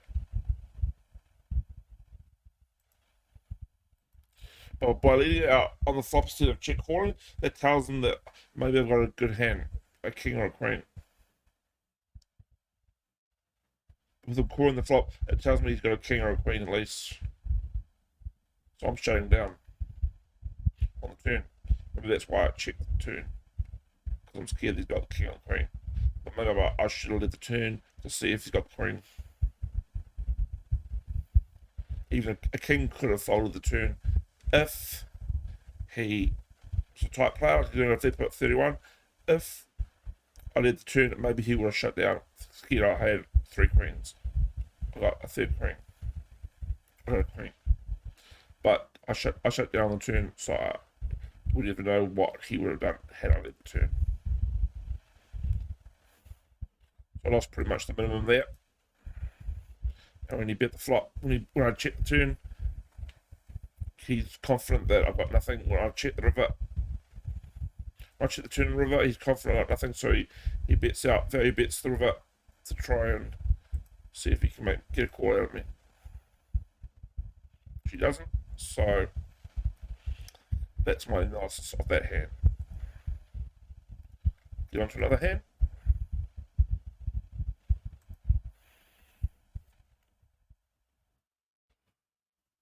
So basically semi-bluff for that backdoor flush draw in that previous hand. And here's another suited hand, A6. Clubs. So I raise it up under the gun. And under the gun plus 2 3-bets. I call.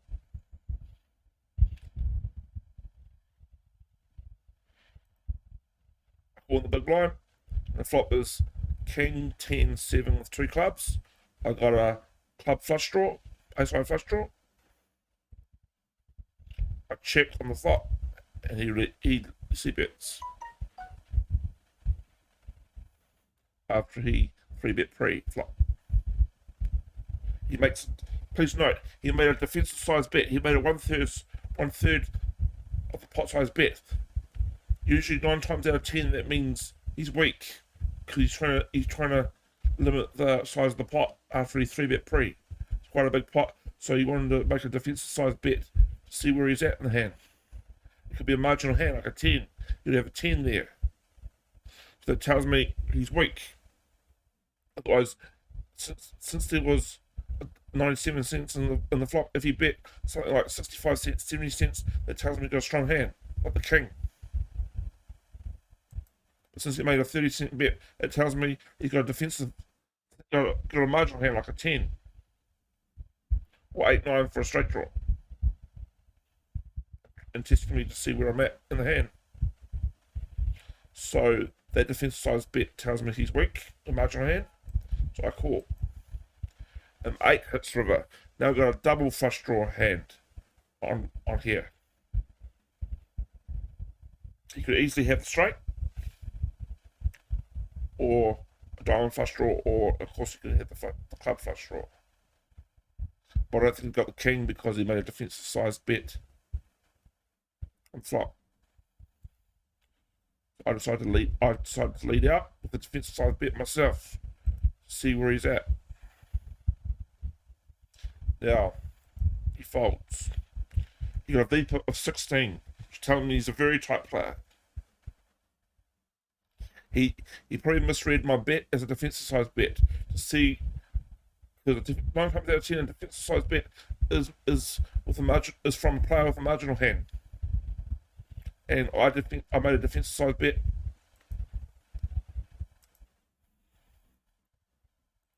of 1/3 pot of the turn with my flush draw as a semi bluff. Let's see where I'm at in the hand. I've got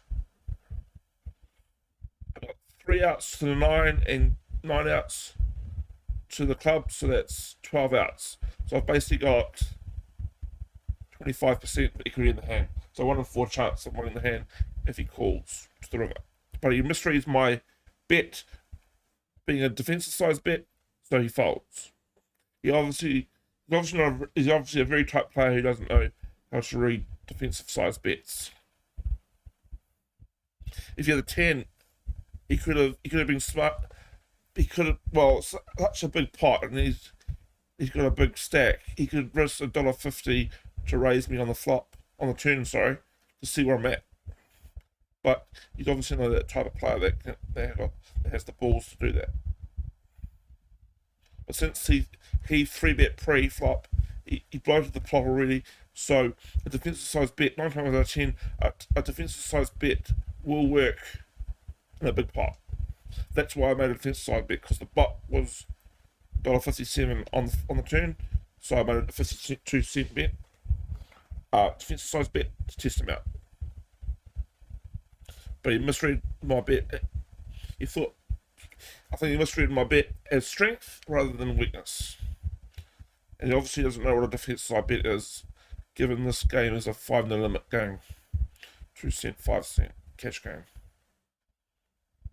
So I think he made the wrong move by folding. If he had a 10, he should have at least called me on the turn, since it was a defensive size bet in 3rd pot.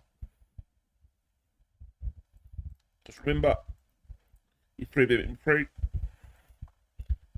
Tells me he might have ace 10, ace queen, ace 10, ace queen. He could just, when I checked him on the flop, he could just be trying to cbet ace queen to take it down. And when I call on the flop, and then lead on the turn with a defensive side bet, he shuts down. Obviously thinking that I'm strong and that turn bet. So he 3-bet, even though I 3-bet pre-flop and cbet on the flop, when I called with my flush draw, he saw that he obviously had a marginal hand, because calling on the flop with a 3-bet pot, he obviously thinks I got a strong hand. You don't really want to call with a marginal hand on the flop with a 3-bet pot, because the plot is bloated by a 3-bet pre-flop. So you don't really want to call with a bottom pair on the flop. You don't want to call anything less than a flush draw to 9 outs with 30% equity. You don't want anything less than 30% equity on the flop with a 3-bet plot when your opponent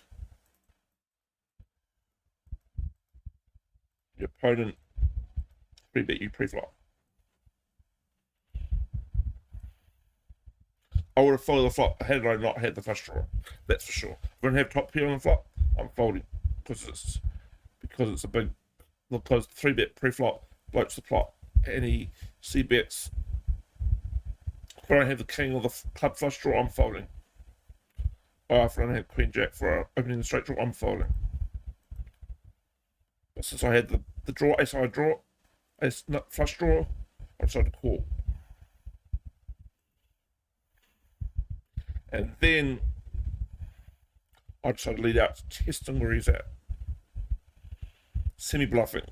If he calls me, I could hit the ace on the river, but I don't really want to hit the ace, because that's a weak ace with 6 kicker. I really want to see the club flush hit the river. That's why I'm semi bluffing on the turn 4.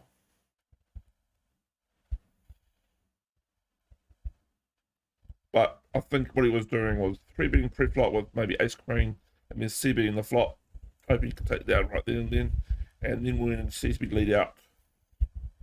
Once I check call the flop, he doesn't like the turn. Might have something like ace queen, and when I lead out, he folds. Ace high. That's what I think maybe what happened here. So anyway, nothing else on that video. Thanks for watching that one. That hand.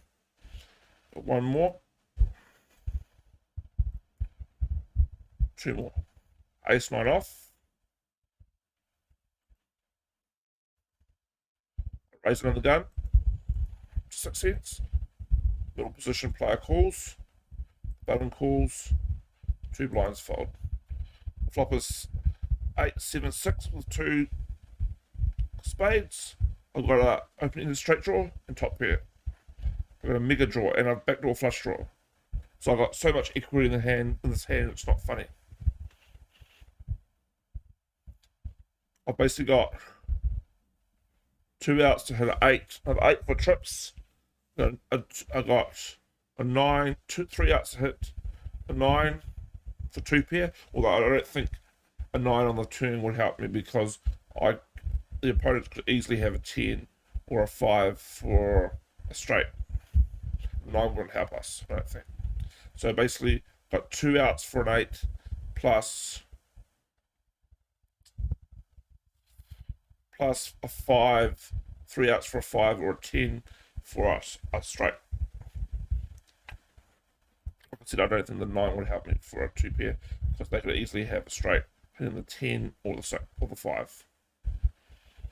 So basically, I've got 6 outs for the straight plus 2 outs for another 8. So that's 8 outs. And on the flop, that is 30% equity. So I got lots of equity in the hand.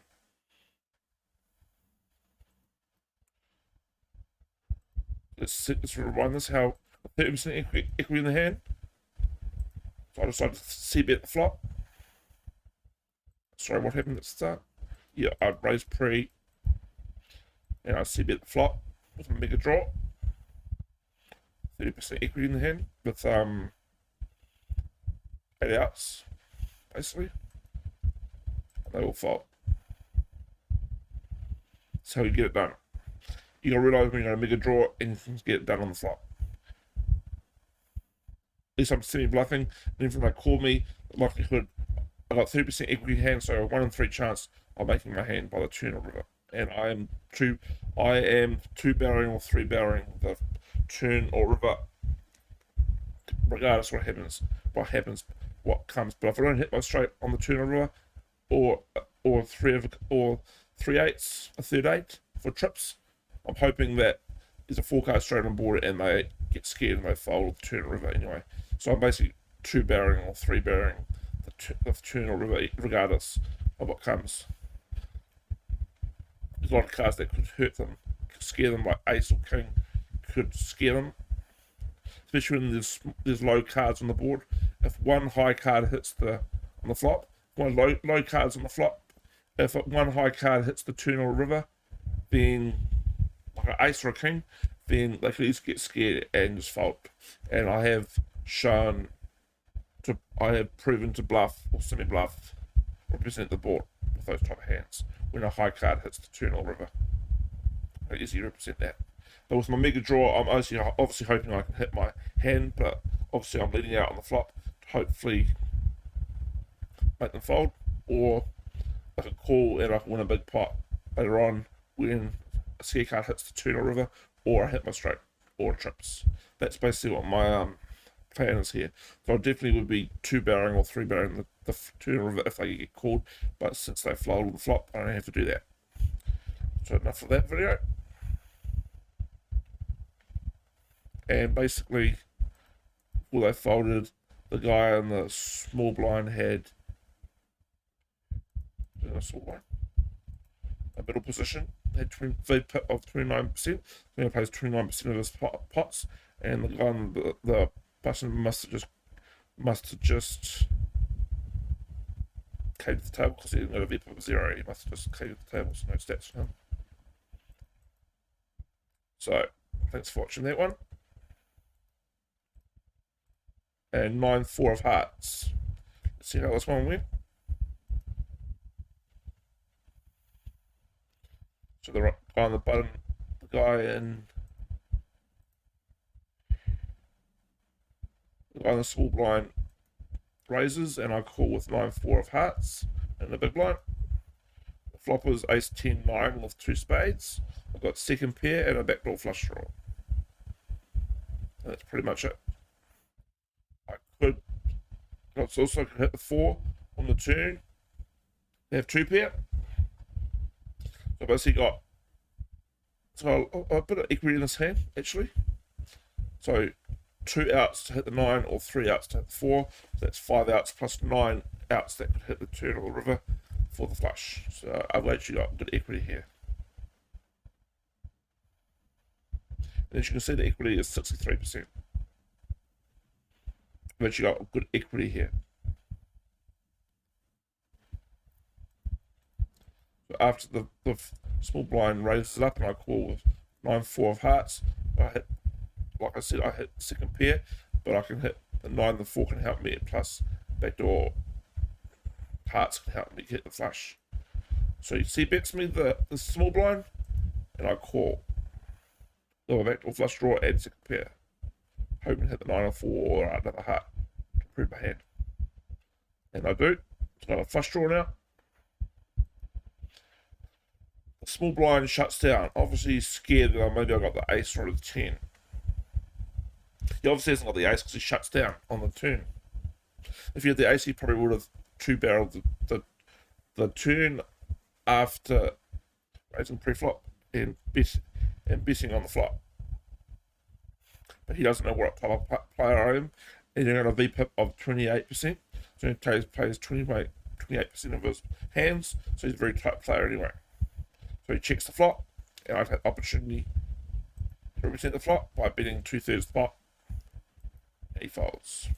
So another opportunity where I was semi-bluffing with a heart flush draw, where I had 9 outs to hit the flush, two more to hit another 9, or 4 or 3 outs to hit another 4. So basically, I had 9 outs. So that's basically 9 outs for the flush, plus 2 for the 9, plus 3 for the 4. So that's basically 14 outs. And that is basically, well, that's 30% equity on the turn. I'm not too sure what the percentage is of here before. So ignore what I said before on the flop. But 30% equity on the turn. So 1 in 3 chance of hitting my hand on the river. So I'm semi-bluffing. And obviously he doesn't like the ace. He obviously doesn't have the ace. Otherwise he would have bet out on the obviously he didn't like the ace, otherwise he'd have bet out on the turn. And maybe he hasn't got Jack, Queen, or opening straight draw, and he doesn't have a straight. Otherwise he would have bet on the turn, not checking.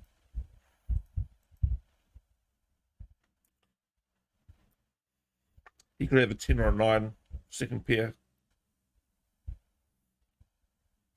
third pair on the flop. So he could have just been sipping the flop after raising preflop to try and get me off my hand. But since I have a backdoor straight draw and 9 and 4 live cards, then I'm not folding. So I float the flop and the turn, and he checks on the turn. I decide to take control on the turn by betting out. So I've obviously got a marginal hand because he folds after I bet 2/3 pot. So obviously he was just trying to c-bet preflop, after raising preflop, he's just trying to c-bet with air continuation bet. That's what a cbet is. After you, continuation bet is betting on the flop after raising preflop. So obviously he was c-betting with air, with nothing like maybe ace, maybe king queen or something. Gut shot.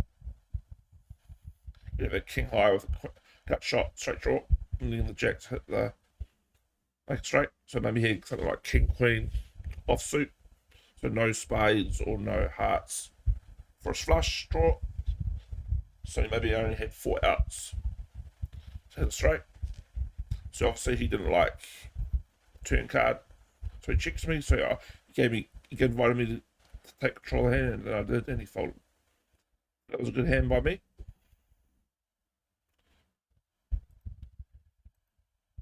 And that's all the hands we've got for semi-bluffing. So thanks for watching this video. I hope you got value for it. If you have any questions to ask me, feel free to ask me when I'm next live on Twitch, or come into my YouTube channel and comment on my videos once they're posted. And feel free to come in Discord. All my information about where my Twitch channel is on 2+2. Obviously, if you find me on Twitch, you can see my Twitch channel anyway. But feel free to come in Discord as well. The information about where my Discord channel is on my overlay in the ads box. You'll see it eventually anyway.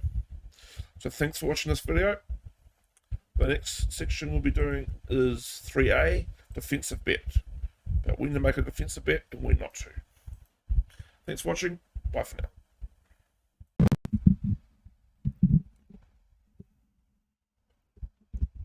Alright guys, in this section we'll be talking about defensive bets. So without further ado, let's get into this section.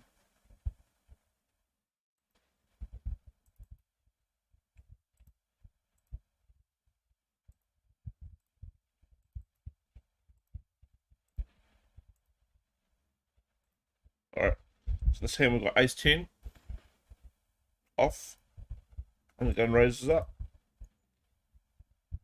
Big blind, the button calls. We're in the small blind side of 3-bet. Big blind folds. And the gun raise up, initial raise up. Decides to call my 3-bet, and the big blind also calls. The flop was king, queen, 5, 2 spades.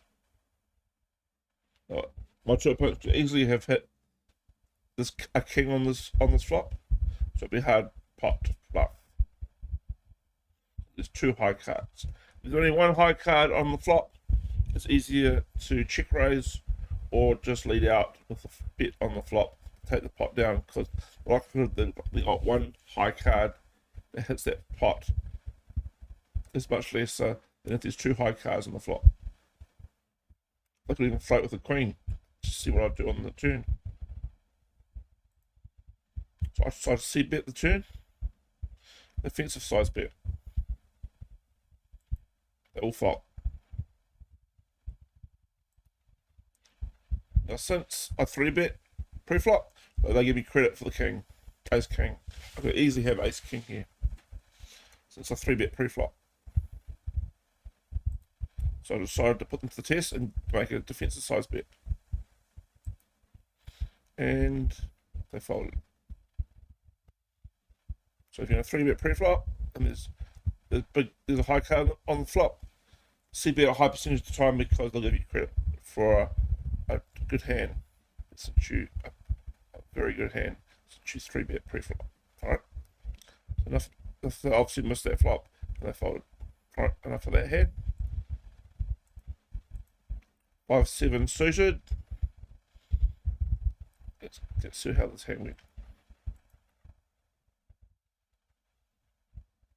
So the guy raises up to 13 cents. I call. The button also calls. Small blind calls. Big blind folds. 4 people to the flop. Flop is Jack 6-5 with 2 diamonds. Now this is a very good flop to bluff at because there's only 1 high card. The likelihood they've got, it just decreases the chances that they've got a hand here. If they've got ace jack, king jack, queen jack, they'd probably call. Any bet, if I decide to lead out on the flop here, they would likely call me. if they had a jack, or if they had 4-3 or 7-8 for opening the straight draw, they would call me. If they had a flush draw, they would call me. That's pretty much the only scenarios they'll call me with. You know, it's checked around. The button decides to lead out on the flop, and of course I've got my flush draw, so I decided to check call. 8 comes on the turn. Now I've got to open the straight draw. Open the straight flush draw. Very powerful hand. I've got 15 outs. So I've basically got 30% equity in this hand. My card come. I decided to lead out on the turn with a defensive size bet. I'll try and convince my opponent I've got a good hand. He folds. There's a 3 card straight on board. So he obviously was scared of that. Since his VPIP was only 32%, he's on the tightest side, so he's more likely to fold in those situations for a defensive size bet. And of course he misread my bet as defensive. 9 times out of 10, a defensive bet means it's a probing bet to see where your opponent's at. It's not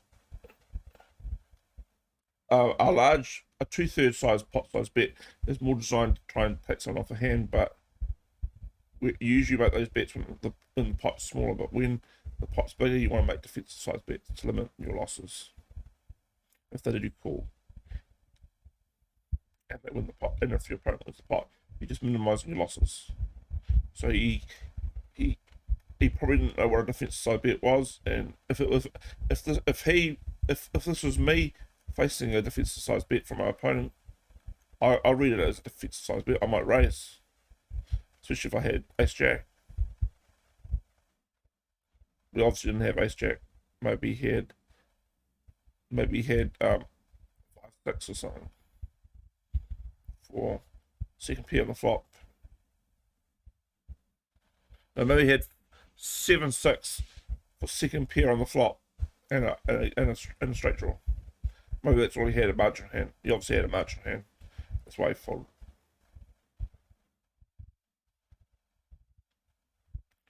So enough about that hand.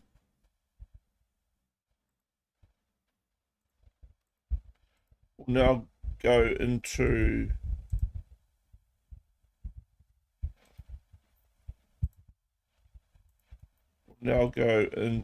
three and 4 bets.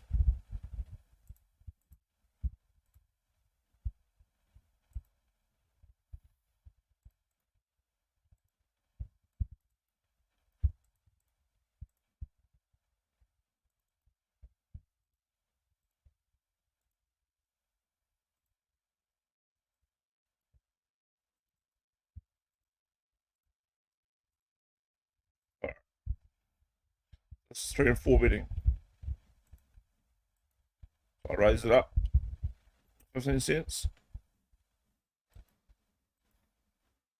Full line pre-bets me. I 4-bet. Now, I only made 1 4-bet the whole 6-hour session on Thursday. Equals. I should probably try and do more 4-bets, because 4-bets is when people will be scared to mess with you. If you do 4-bets a high percentage of the time, I will probably experiment with more 4-bets next week and today when I hit the poker tables. Alright, so 4-bet usually means strength, means you got a very strong hand. Even though I got a VPIP of 69%, it's very hard for your opponent to think you're bluffing with a 4-bet, which it was. And the pros will tell you want a 3 or 4-bet with weak hands, like weak aces or something, and just call with stronger hands like King Jack.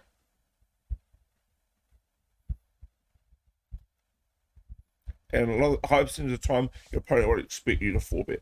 So when you do, he won't be expecting it.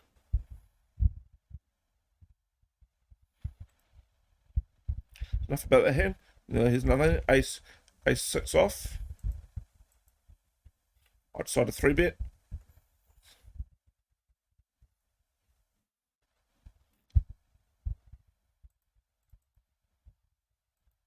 decide to 3-bet with ace-6 off. It's all folded. And this is a good example of another good example when the pros tell you to 3-bet or 4-bet with a weak ace or a weak hand, a marginal hand, because your opponents might be expecting it, and you want to call with king jack to try and win a big pot because your hand's more powerful when it's played post flop, whereas ace-6 is not powerful enough to be played post flop, so you're better off using it pre-flop to try and get another pot right then and there, and that's when you can 3-bet or 4-bet. Alright, so we're going to c-betting now.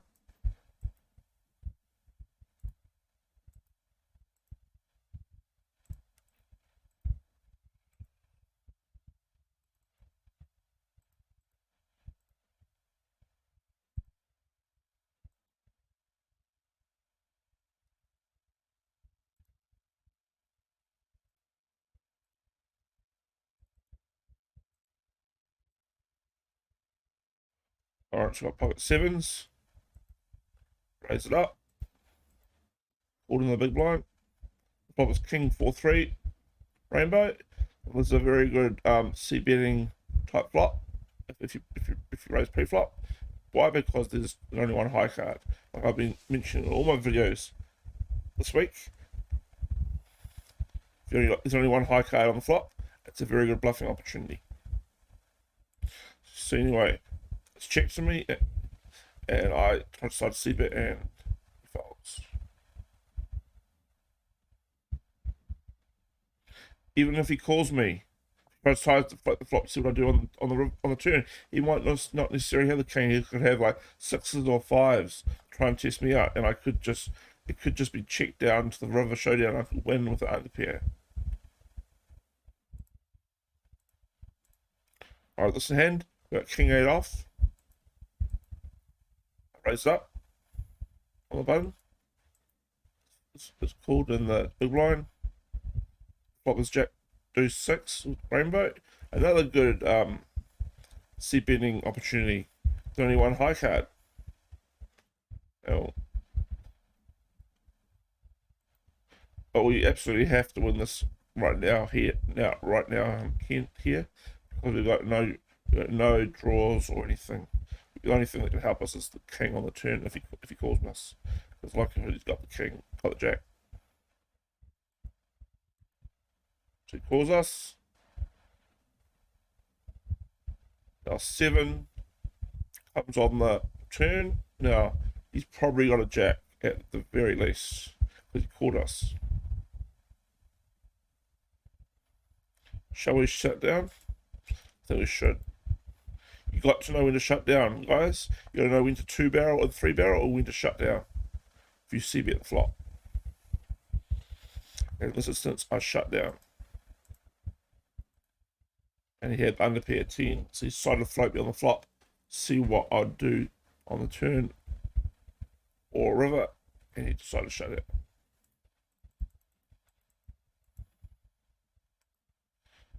So that's a very good example when to shut down, knowing when to shut down if your c-bet is called on the flop and shut down the turn river to showdown.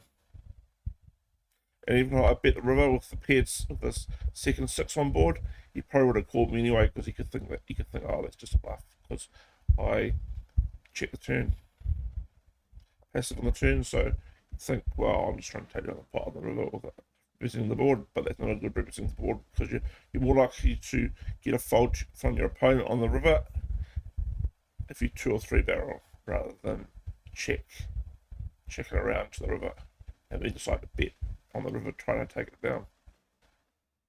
So you have to tell your poker game tells a story.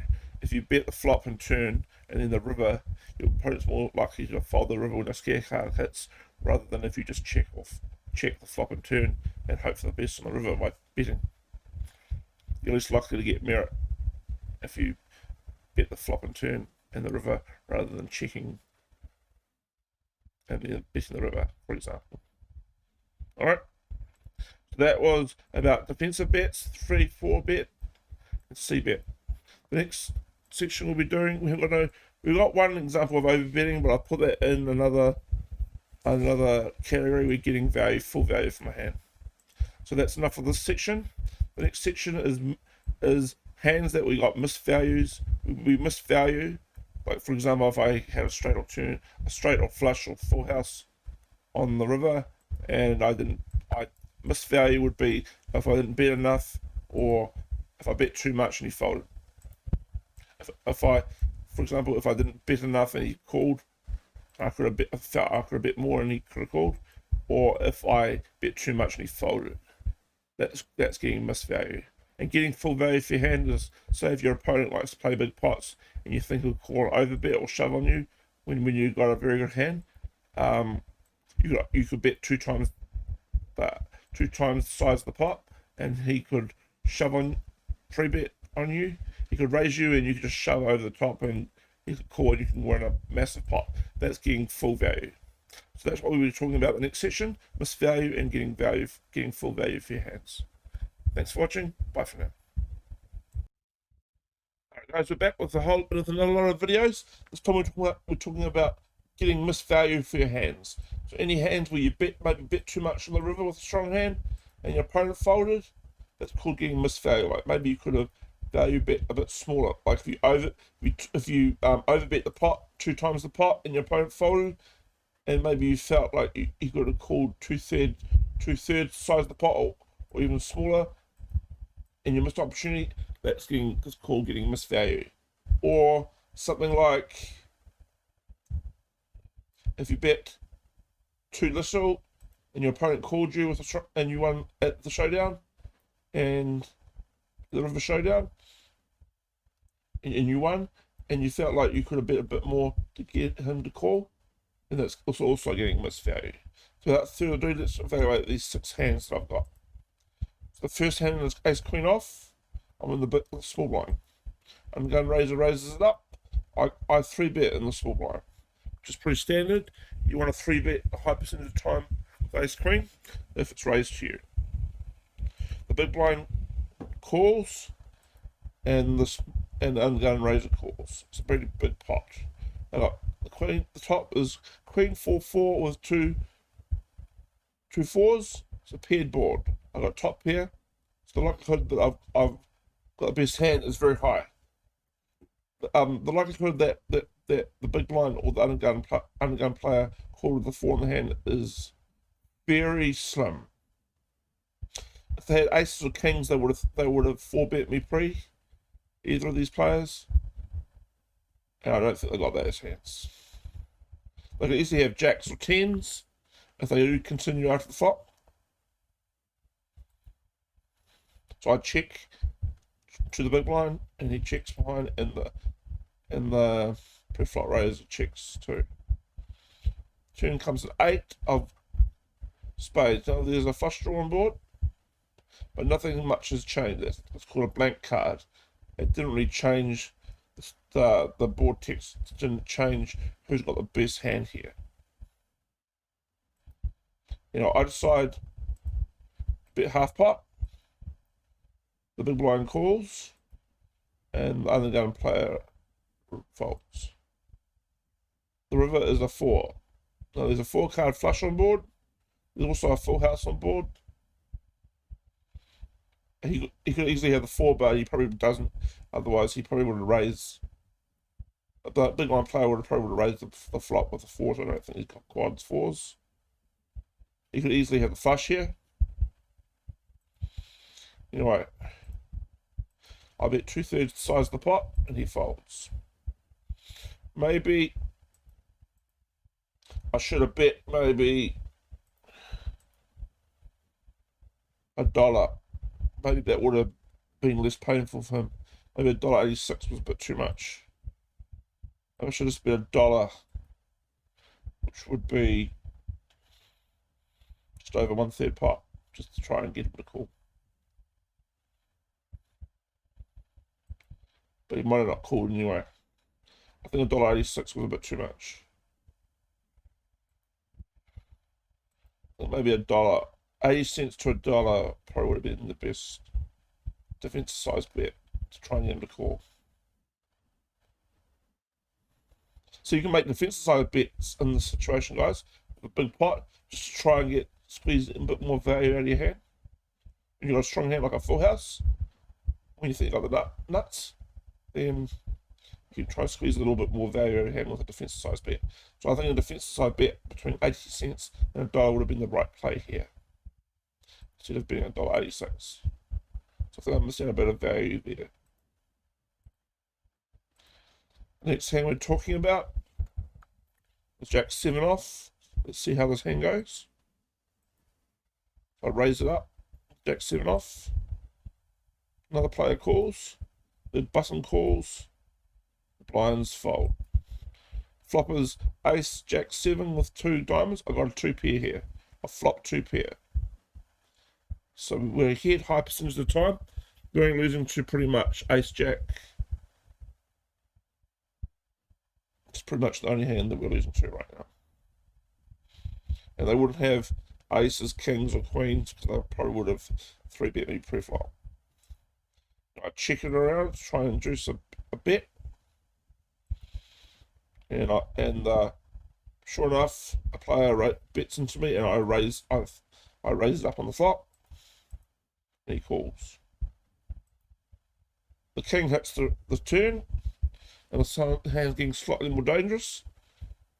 I don't think he's got queen's head though for a straight, because that's a gut shot on the flop, and I don't think he's calling with a gut shot.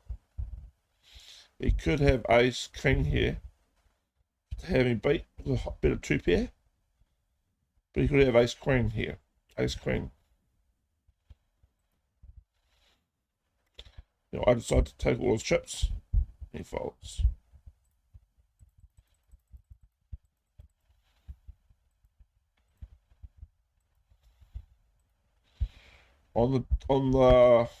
Since the stack is only small, 98 cents left, and I got $3.54, I could just bet half pot here to try and get him to call on the turn and try to take it all on the river. So probably the right bet size probably would have been 45 cents, half pot, given his stack's only 98 cents, instead of trying to take it all in one go. I think that's when I missed out on the miss value. Enough of this video. 10-7 of hearts. So a player only going +1 raises it up. The player in the button calls. I call in the small blind with 10-7 of hearts. The big blind folds. The floppers 9-8-6 to 2 spades. We've flopped the straight. But nothing much to worry about. The preflop raiser cbets. I decide 3-bet. I raise the flop a big amount, 5 times the initial raise. On the spot, maybe I should have just raised maybe 25 to 25 cents. But his VPIP was only 17. So it needs to get scared off by that if I raise the flop. So maybe I should just... I think a raise on the flop would have been best, to be honest. But sometimes it's best to not raise on the flop to represent a strong hand on the flop. Maybe it's best to wait till the turn to do that. Your opponent would be confused. Like, he wouldn't think you got a straight on the flop if you just call rather than raising. Now I raised too big. I think maybe raising to 25 cents would have been better. Try and build the pot up. But if I raised on the flop and he called, he might have shut down on the turn river. So maybe the best decision would have been to just call on the flop and see what he does on the turn, and then make a move. But there's a flush draw on the board, so raising on the flop is not a bad idea. But only 25 cents, not 50 cents, because I've got 2 strong hands. I want to try and milk as much as I can out of this pot. So maybe I think the raise on the flop was too big. Well, I think the best course action would be raising 25 cents. I hope he calls, not to 50 cents. You want to raise on the flop to protect against a flush draw. Charge him to stay in the hand. I could have, of course, called on the flop. Try and milk a bit more money out of him. But if I bet the flop and he raises me, he could have hit the flush if a third spade hits the turn, which I don't want to do that. So I think calling on the flop would have been a mistake. I think, actually, on hindsight, I think raising to 25 cents would have been best.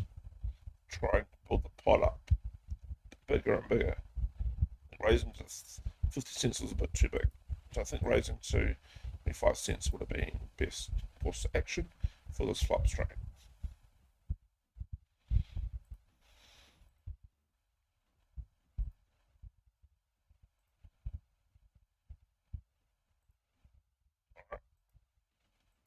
Next hand, we got sixes. I'll raise in the small blind. Big blind calls. Flop is ace king 10, 2 clubs. I check. Both players check behind on the flop. On the turn, I've got trips. I decide to cbet 2 barrel the turn with my trips. Big blind calls. Now, a second king comes on the river, so I've got sixes full of kings. Just strong hand. I don't think he's got to be a full house for me, because if he had a king, with ace king on the flop, he probably would have raised me. Or ace king, or yes, ace king. If he had ace king for a better full house, he probably would have raised me on the turn. So I don't think he's got a better full house than me. He could have king 10 for a better full house, but like I said, he never raised me on the flop. So I don't think he got the king anyway, because he might have floated with the king 10, but anyway, he could have floated with the king, but he folded the river, so I don't think he hit the king. I check. Sorry, we checked behind on the flop, and then I tried 2 barrel the turn with the 6. When the king comes, I think he got an ace. Or he could have a king. He could have. I don't think he got the king because he folded the river, but the ace. He could have had the ace exercising pot control on the flop, but he probably would have bet the flop if he had the ace. He could have the 10, but I don't think he said that flop hard. He could just have jack 10, something like that.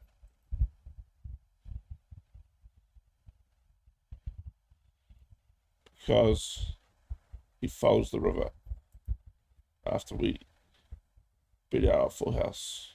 So I think he had a very marginal hand. He could have had 2 spades for a flush draw and decided to give up on the river when he missed. Or, like I said, he could have had jack 10 for a gut shot straight draw. Or he could have had the flush draw and he missed. The club flush draw and he missed. So,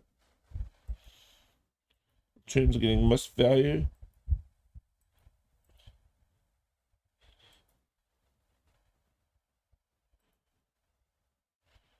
probably should have made a half-size bet on the river rather than betting 74 cents. It's 36 cents in the pot. I should probably just bet 18 cents. Try and milk a bit more money, but I try to get greedy and bet 2 times the pot size. I overbet, try and get him to call. She didn't, and the overbet would have cost him. My overbet would have cost him basically 2/3 the size of his chips. No, sorry, it would have cost him basically half his chips. Be called, so it was too much pressure on him. So I think I just bet half pot on the river to try and milk a bit more chips out. So I think that's when I missed value.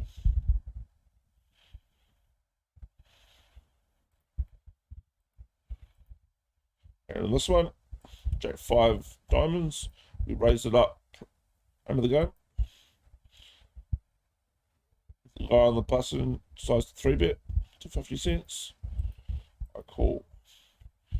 Flop is Jack 9 with two paired board, and we got flop trips.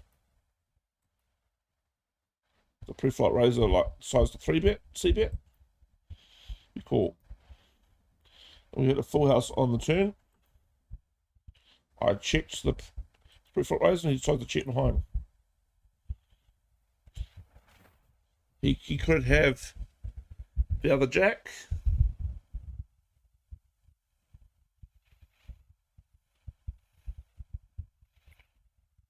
You could have trips here, or you could have ace king. Just replay the hand again. He cbets the flop. So you could have ace king just trying to take down the pot. But since I got jack 5, I'm not folding with trips, pot trips. So I call. And the 5 hits the turn, we got full house. So he decides to give up on the turn. Probably with ace king or ace queen when he decides, when he realizes I call that on the slot, he decides to fold. He decides to check. Right? He's probably ready to check fold. The 9 hits the turn. River. I'm only worried about jack 9. For higher full house. Anyway, I try to get greedy and probably bet 2 big on the flop on the river. Probably should bet by maybe 80 cents again. Half pot. Try and get it to flop to call. Maybe even 50 cents. Probably would have been a defensive size bet. Probably would have been best here because he didn't show much aggression in the hand at all. He raised me pre-flop, and then he cbet the flop.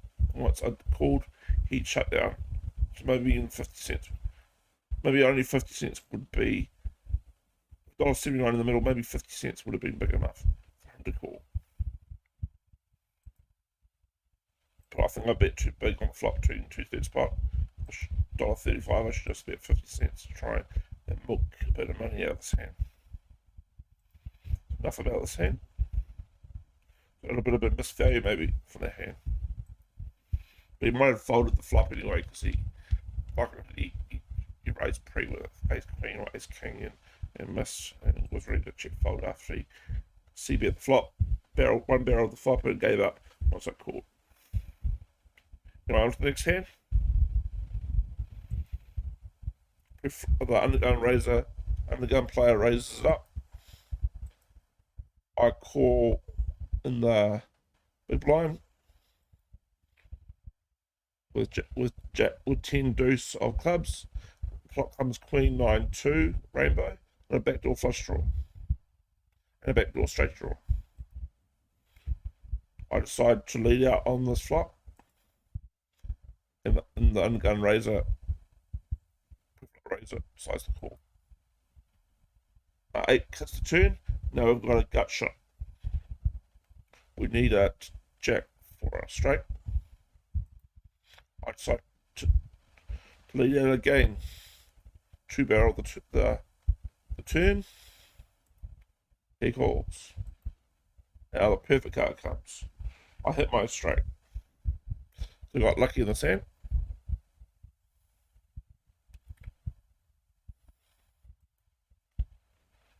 Yeah, I bet $2.15 into $3. $2.15 in $1.12 pot. Again, maybe I should have just bet 50 cents. Just try and milk a bit more money out of here, make a bit more money, rather than betting $2.15. It was like 2 times the pot size bet. I think I missed value by betting 2 times the pot size. I think betting half pot would have been best here. rather than 2 times the size of the pot either bet.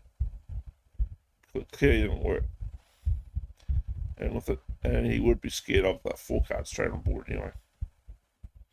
The likelihood he's got ace queen. We'll just rewind it again. The likelihood he's got ace queen here. Because he calls the flop and turn bet. Then want to hit the straight on river. He's obviously got ace queen. So I think 50, 60 cents would be better here than just $2.15. I'm just trying to get a bit too greedy. Okay. So enough about this hand. Alright, now we're going to talk about, that's enough about the hands that we misvalue. We bet too much or bet too less to get value from a hand. Getting value, now we'll find, we've got full value for a hand. Now we'll show you those hands. So I'll just quickly bring them up.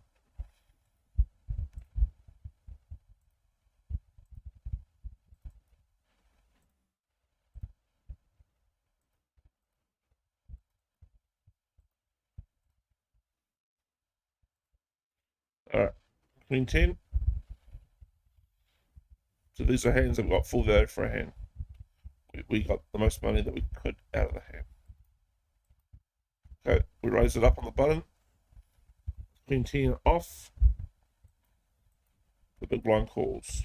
Floppers, king, queen, 9, 2 diamonds. We got second pair here. And a gut shot. We need a jack for a straight. The big blind decides to bleed out of position. I decide to call. Turn is a queen. We've got 2 trips now. 3 of a kind. Queens. The guy that lead out on the turn in the big blind, he sort of shuts down. He probably didn't like that queen.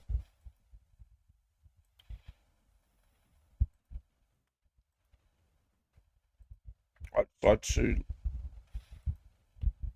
make a pot size bet. I think he got ace king here. I'm praying he got ace king.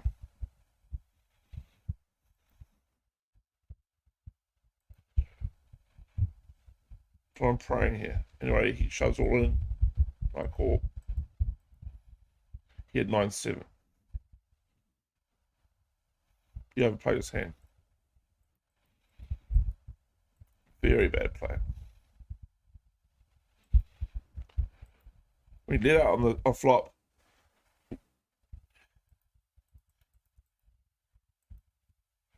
So he called pre-flop and he leads out on the flop, which means that he likes that flop and he wants to get action. But with my gut shot straight draw and second pair, I'm not going anywhere. And then when I hit my queen, I decided to make a big pot size bet. Try and get him to. He checks to me on the turn. I decided to make a pot size bet because I realised he lead out on the flop. And thought that he would do something about that pot size bet. And he shows at the top and I call. I went with trips versus 9-7. I think I got full value for the hand, but on the turn I could have just bet maybe 30 cents instead of 54 cents and let him hang himself by shoving it over the top, which he probably would have hung himself anyway. But I think it would have mattered. He only had 74 cents left. He was ready to go anyway. He's that type of player spewing. Just like I was a bit in those 5 key hands that I told you about, where I lost $22. At the start of the video, I talked about those videos. Anyway, for about 30 cents, he probably would have shoved anyway, because that's the type of player he is. But betting 30 cents, well, he probably would have shoved anyway, because he shoved on my overbet. So I was lucky to get full value for this hand. But Okay, so if I play it up, maybe I should just bet 30 cents, 25 cents, 20 cents. Try and milk hand, especially against a short stack. You don't want to put too much pressure on him. So I bet it costs a high percentage of its chip stack. Anyway, enough about this hand. We're up threes. Raise it up. Big blind calls. The flop is ace 4-3 with 2 diamonds. We flop set. I check behind on the flop. Now I've got a full house. Threes full of fours.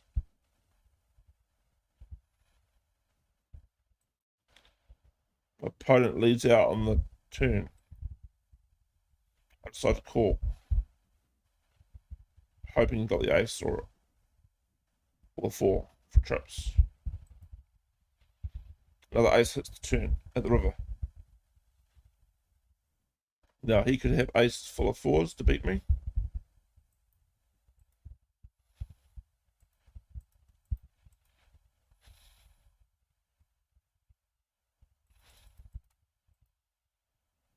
And I try to get.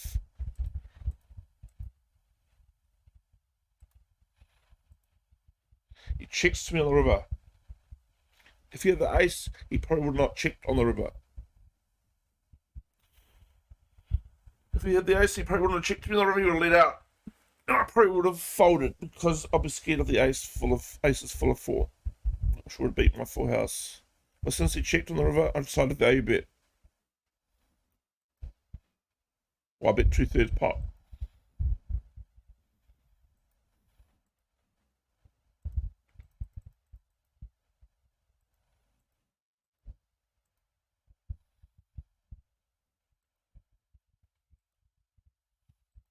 It makes me think that he hasn't got the ace when he checks the river. So I try and bet. Try to bet a large amount, try and get him a call. But I think a pot size, might have missed a bit of value, maybe I should have bet a bit smaller, to 30 cents. To get a marginal hand to call, like a 3 or something. Even 4s would beat me. 4s full of aces would beat me. Aces full of 4s would beat me.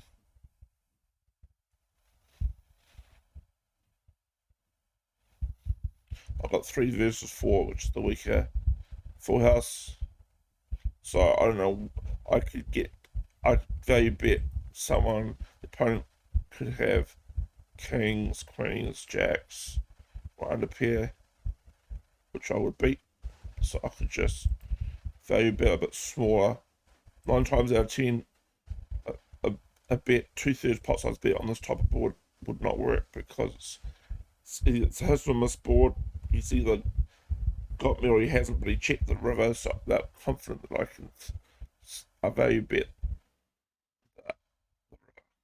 Maybe I should have just checked behind on the river to exercise pot control because it's a very dangerous river. He could easily have me beat with a higher full house. Anyway, since I bet, maybe I should have bet 30 cents to try and get a crying call from under pair.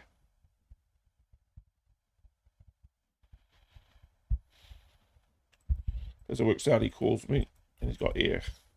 Don't know why he called me. He lost a lot of chips if he hit if he hit the flush on the river.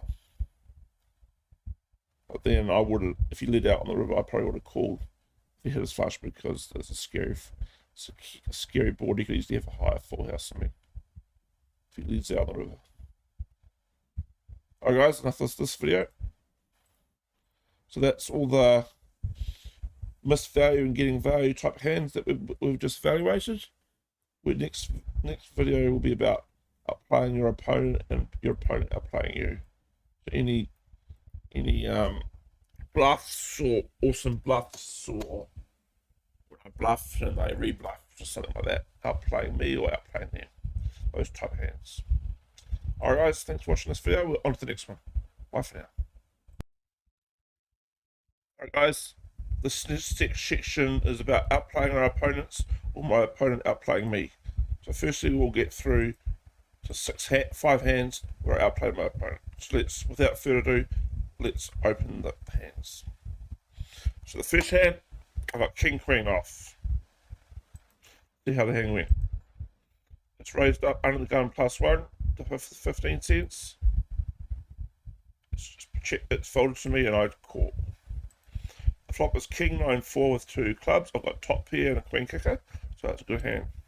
I decided to check to see if opponent would bite, but he does not. 6 comes on the turn.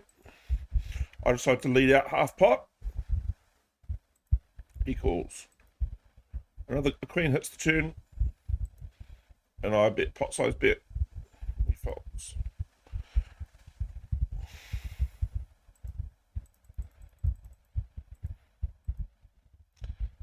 I think disguising your hand sometimes by checking out of position on the flop with top pair is a good way to get your opponent to bet out.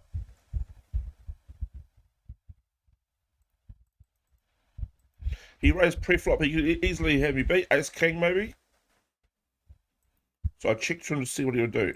He checks behind, which tells me he doesn't have a king. Maybe I should have checked behind on the turn, see what he would do on the river, but it's a double flush draw board, so I should bet out to protect my hand. Bet 2/3 pot. I think 2/3 pot is a good bet because you're putting pressure on draws. You're charging them to try and outdraw you with a heart or a club on the river. You've got to bet 2 times the size of the pot, or maybe even or smaller overbet. Put extra pressure on him if he had a draw. But we just go 2/3 pot and he folds.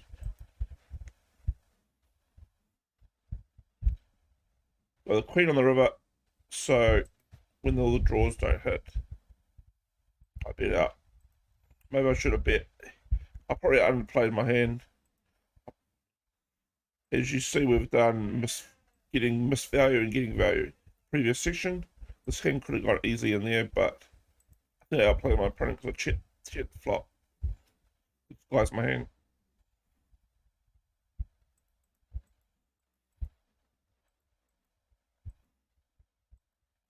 Since he called in the turn, he must have something. He probably had a draw. And when the queen had the river for 2 pair, probably should have bet a bit smaller, maybe 40 cents, 80 cents. Hope that you make a crying call. Anyway, enough of that video.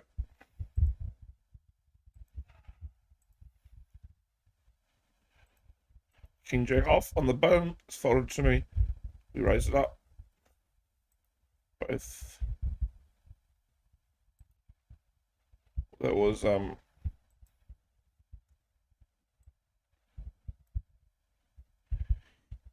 don't know why we did that one. Anyway, King 10.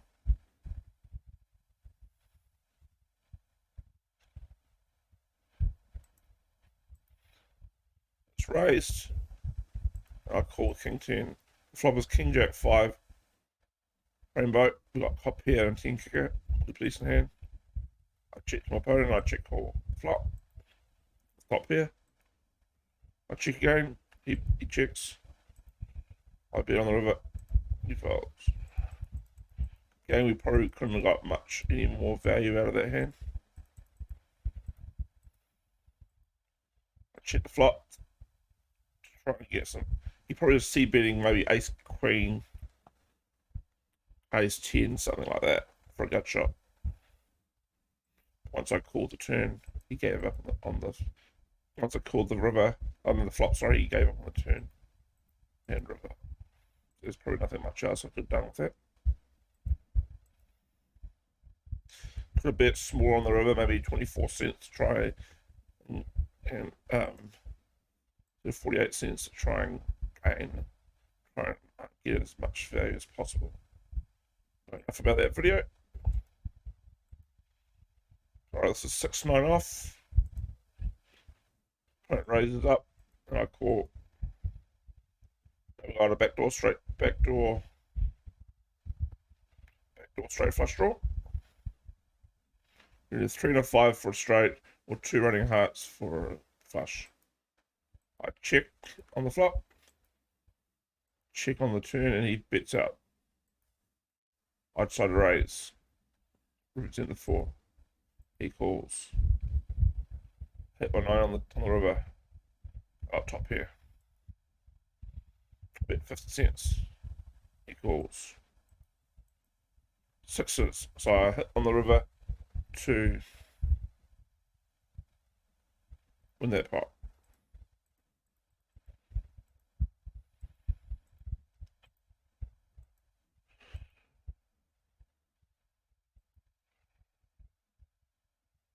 Risk 3 betting, raising the turn against his own pair because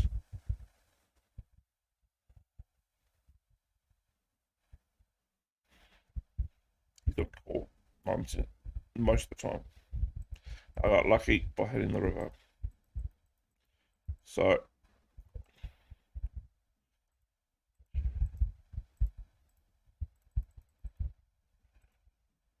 checking on the flop's fine, but I don't get any draws on the turn. I should have just folded when he bet out. Should have just folded rather than raising the turn and then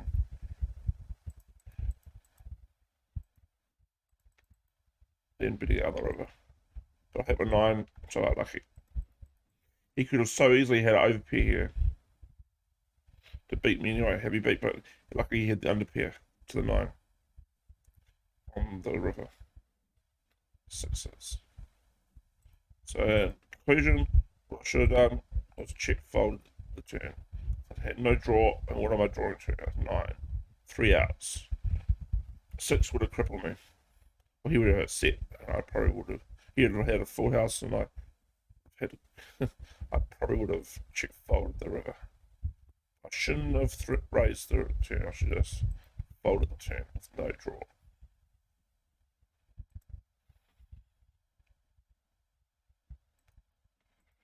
Right, that was that point. Okay, so I got lucky on that hand.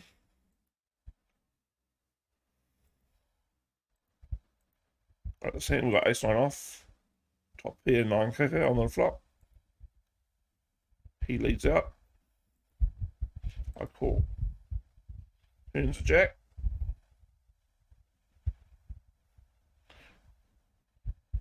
We need a 8 for a straight. 4 outs. But we're at ace, so we're not doing too badly.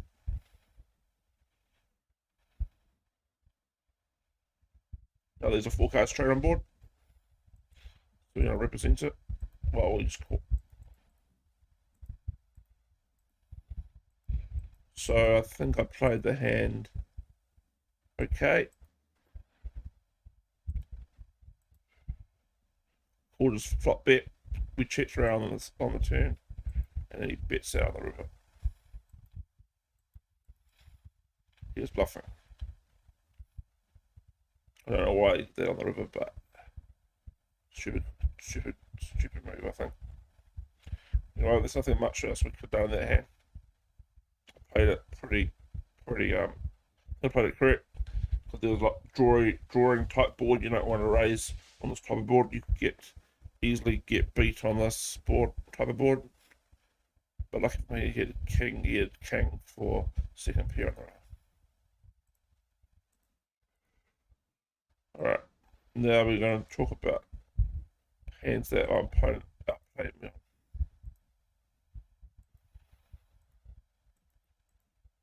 Got lots of hands to load up, so I'll quickly do that. Please note some of these hands I've already talked about. They're probably in the wrong category.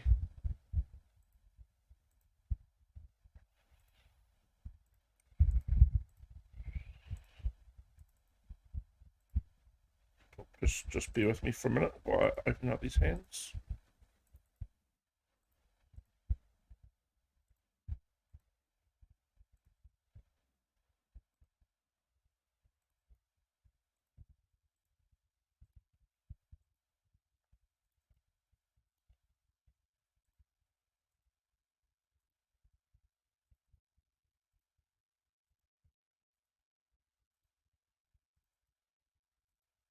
These are all hands that my opponent outplayed me on. And I'm taking chips.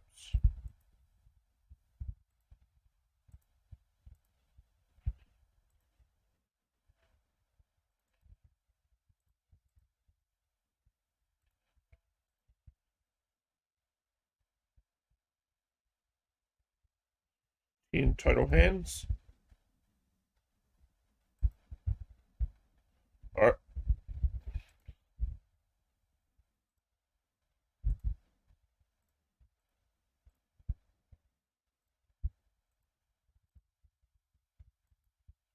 So please note, this section is now about opponents outplaying me.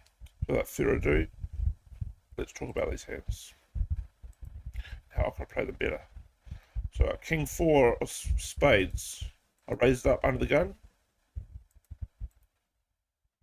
Got one caller. No, but nothing. No draws, no nothing. King high. I check the flop. He checks behind. Jack pairs the board. We beat out on the turn. He calls. Ace hits the river. I check. He checks behind. He's never folding. He checked behind on the flop. The exercise pop control. And when I bet on the turn, he probably figured I didn't have the jack since I checked the flop. So he called, and then he hit 2 pair on the river. I could have had him beat with a flush, but the likelihood I would have bet with a flush on the flop. Try and win a big pot later on. So he probably figured I had air. So it was a good call on the turn for him. Floating with the second pair. So he definitely outplayed me again.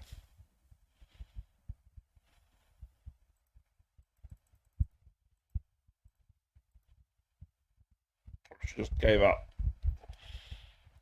Just check folded the turn. Saved 19 cents.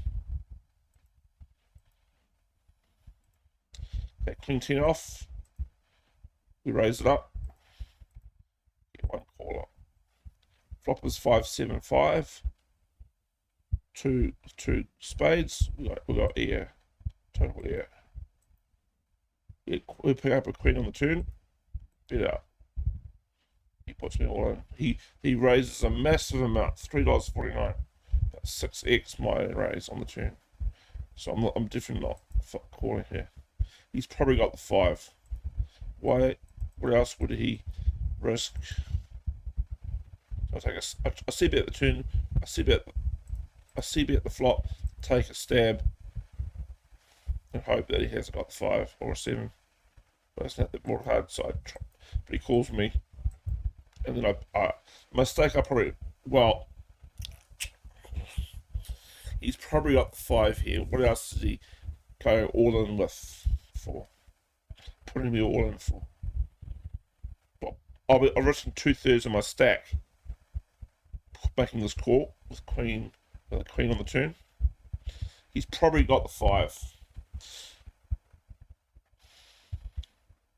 But he outplayed me.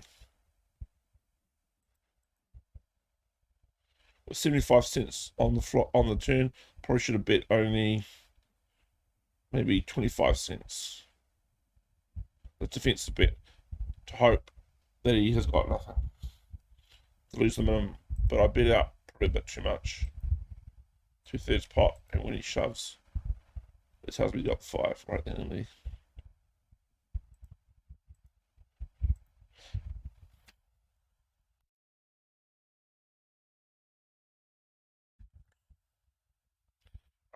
And his jacks. You 3-bet the pre-flop in the small blind. Guy in position to me calls. Flop is ace king 8 with 3 clubs. I've got a jack high flush draw and a backdoor straight draw. Decide to lead out. Decide to lead out on 3rd pot. He calls. He's probably got the ace or king. He's probably got the ace when he calls that. Because if he puts 32%, he's on the tighter edge of the spectrum, and he's probably just calling the flop to exercise pot control against the very drawy board with three clubs on the board. He bets.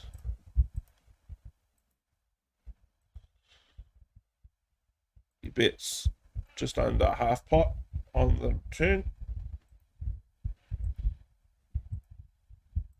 I fold. He's probably got the ace. Probably hasn't got anything better than top pair. You could have two pair here. Ace king, ace eight.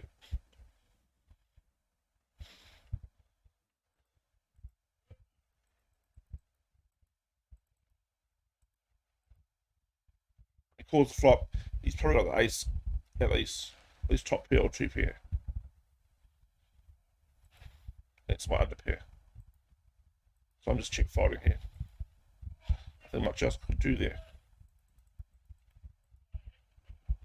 Defensive bet on the turn. Probably was making it to A, try and get him to fold, or B, get him to call. So a fourth club hits the turn. I want a massive pot. Only losing to the queen high flush. But since the brick on the turn, I decided to give up check fold. I got deuces here on the button. Guy in position raises it up. On calls, and I call on the button. Three-way flop. The flop is ace 3-4 with two hearts. And the preflop raiser cbets. Another guy calls, and I call the gut shot.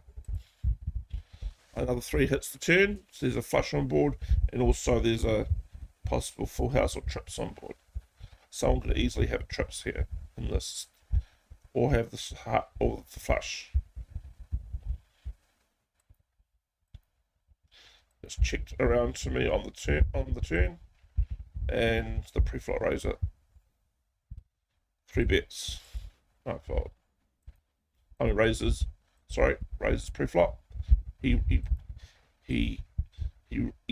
raised the turn, and I fold. He bets the flop.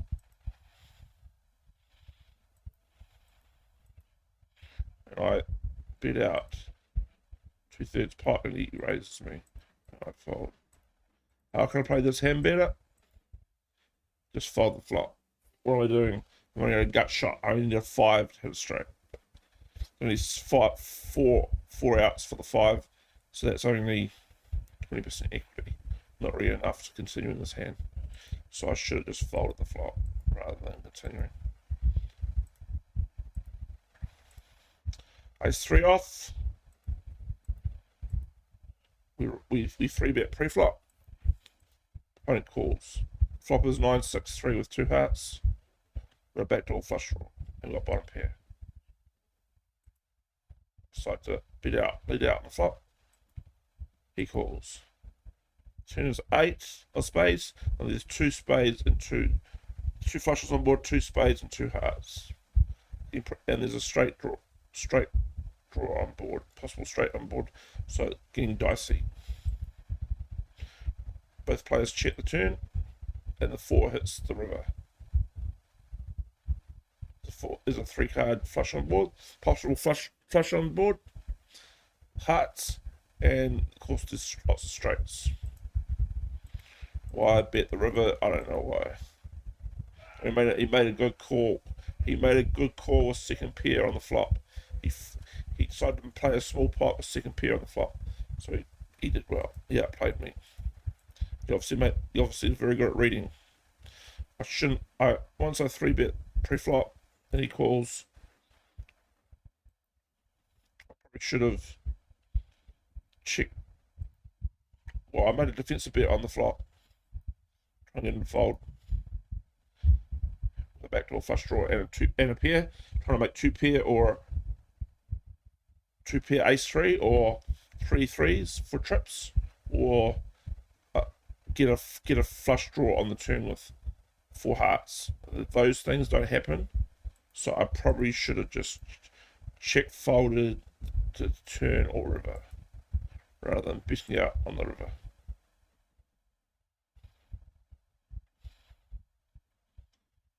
He made a very good read. Me was second pair on the flop. Very good read.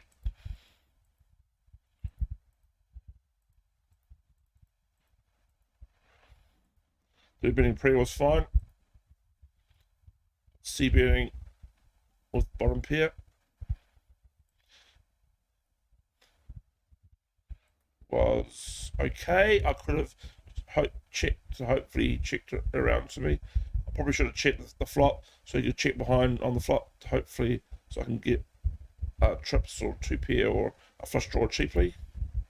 But that card doesn't help me, so we checked behind. And when the 4 hits the river, he probably figures that I didn't 2-barrel the turn. Instead, trying to bluff the river, that's probably already figured that I had, since a 3-bet pre-flop. I cbet the flop, but I failed to follow through on the turn, checking. And once he checked behind, he probably figured that I was weak, and then he thought I just want to try and bet big on the river, trying to pick up the pot, and that's probably what he thought I was doing. So he called, and a beautiful call by him. He definitely outplayed me.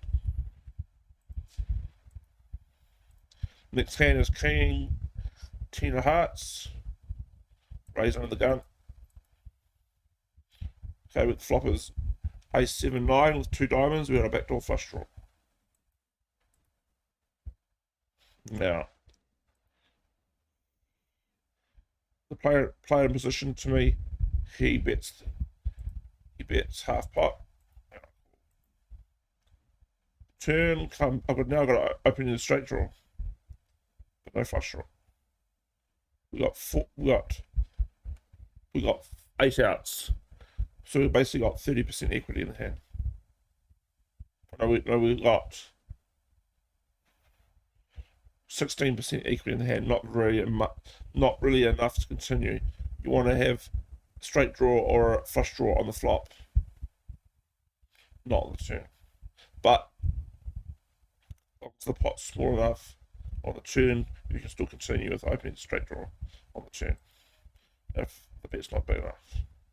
You know, I bet on the turn, and a brick hits the river, and we check it down. Need ace-8, 2 pair. How I could have played this hand differently? I think my call on the flop was okay, the backdoor flush draw and backdoor straight draw. And once I hit the opening of the straight draw on the turn,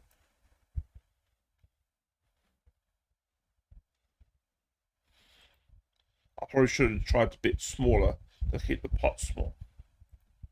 So instead of betting 57 cents, which is 2/3 pot, I probably should have bet only 25 cents, 1/3 pot, making a defensive size bet.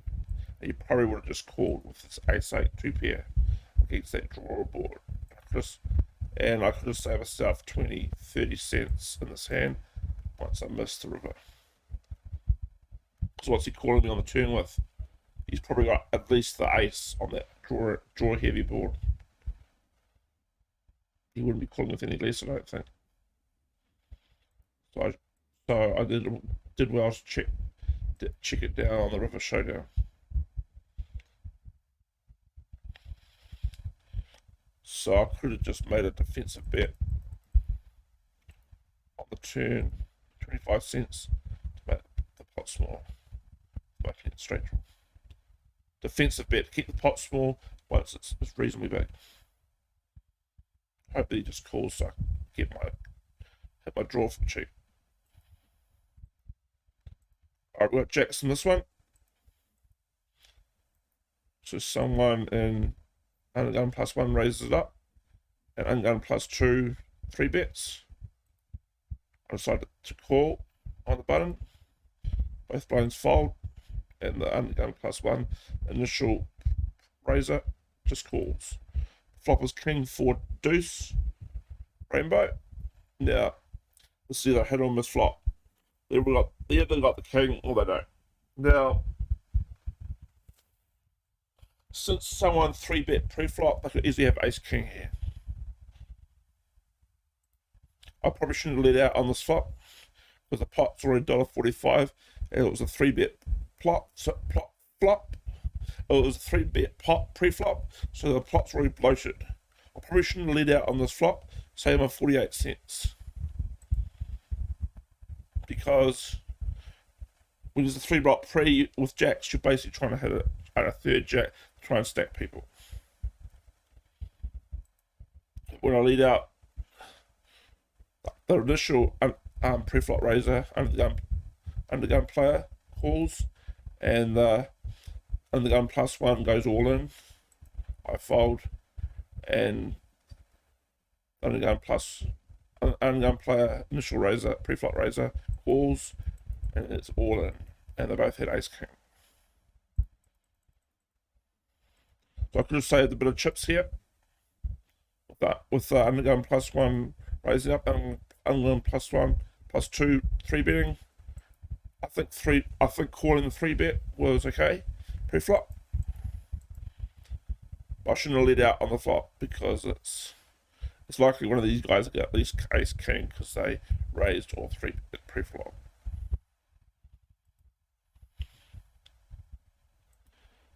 I probably wanted to know where I was at in the hand. But since these guys were undergun, they're a lot more likely to have strong hands. Ace king, aces, kings, queens under the gun in early position. So I probably should have just check folded this hand on the flop because it was likely one of these guys had at least ace king because they raised under the gun or 3-bet under the gun +1. So I should have just saved my money there. Check fold. Alright, this hand we got 10-4 diamonds. And player raises it up. I call with 10-4 diamonds. Everyone else folds. Flop is ace king 4 rainbow. And a backdoor flush draw. And the pre-flop raiser cbets, and I decide to call. The returns a brick. Doesn't help me. There's a club flush draw on the flop and a possible trips or full house. So I don't like this board very much at all. I don't know why I made a pot size bet on the flop, on the turn. I mean, what am I trying to blow him off? He's likely got the king or the ace. If he had the ace, he probably would have raised me. 7 doesn't help me. So I check it down, and he got ace 3.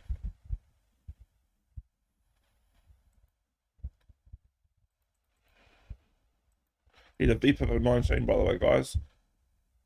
And he raised pre-flop. So he got a very narrow hand range. You have aces, ace king, and even an ace in his hand range, that's for sure. So I think calling on the flop was okay to try and hit a flush draw. Once the brick comes, I should have just checked behind on the turn. He checked me, I probably should just check behind. Ready to check fold. I could have had a 10 on the river or another 4 to win a big pot. But the ace would scare me. Should scare me on the turn. You could easily have trips here. So even if a 10 or 4 hit the turn or river, on the river, I could easily beat. But he's just checking the turn, the exercise pot control. Once he cbets the flop, he must have at least an ace. He's in that position. His VPIP's 19%, he only plays 90% of his hand. 19% of his hands. And when another ace hits turn, it should send out alarm bells to me that 10-4 might not be good with 2 pair or trips. But the thing is, if I hit my ace, a 4 on the river, I could have to have 4s versus aces. I just hope and pray he only has an ace for trips. I could win a big pot there. I should just check behind on the turn to see what he'd do on the river. So I think my only mistake in this hand was not checking behind on the turn. Try and hit a 4 on the river. To try and outdraw him. Alright, 8-9's offsuit in the small blind. Let's see how this one went. Unknown player raises it up. I call in the small blind. Big blind folds. Flop is Jack 6-4 rainbow. Got a backdoor straight draw. I start to lead out.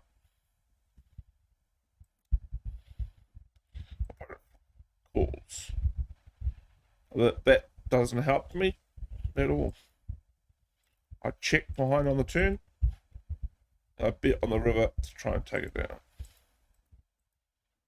How could I play this hand better? When he raised it up pre-flop. Okay, calling in the small blind. We're not gonna backdoor straight draw. I probably should have just checked flop. Check called flop.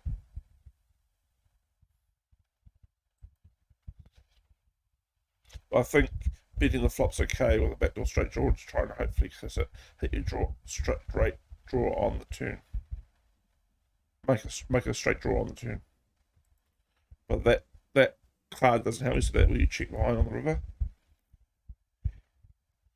No, I've got nothing. I should just save my chips on the river and not bet 2/3 pot. Because what's he got kings. He raised pre-flop and he got 30% VPIP, 30% of his hands he plays, so he's got a good hand.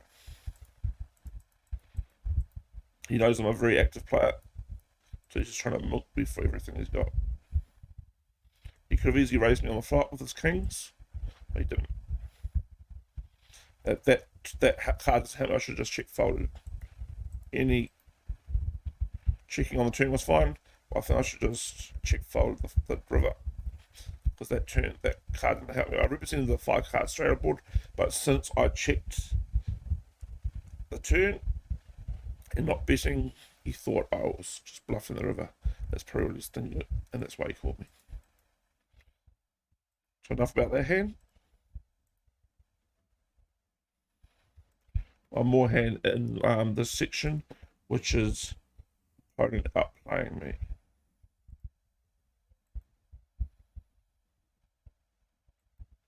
Alright, so I got 9-4 off. I raise it up. On the button, small blind folds, the big blind calls. Flop is queen 4-4. 2-4 with 2 4s. It's a paired board. Opponent checks to me. I check behind. I had a 9 on the turn. Opponent bets out. He bets out 2/3 pot. I call. 3 hits the river. My opponent makes the 2/3 pot size bet, and I call. He had me. Well, how can I play this hand better? Oh, I raised pre-flop, that was fine. When I didn't hit the flop at all, he checks to me. I check behind, that's fine. He leads out on the turn though. You could easily have a bet 9 than me. You could have ace 9. And of course, he could have the queen. He could just be exercising pot control if he had the queen. Because if he had the queen, he'd know that 9 times out of 10 his hand is good. That's a hit or miss flop. When the 9 hits the river, hits the turn, and I got second pair. His 2/3 pot size bet usually means strength. I probably should have read it as a 4. I've got to read on my opponent's better 2/3 pot size bet. Probably should just folded the. I should have definitely folded the river when he flows through. I think calling the turn was okay with since I got second pair, but when he bet out 60 cents, another 2/3, 3/4 pot size bet, I should have just folded. Once he doing it with. He's doing it at least with a queen, if not a 4.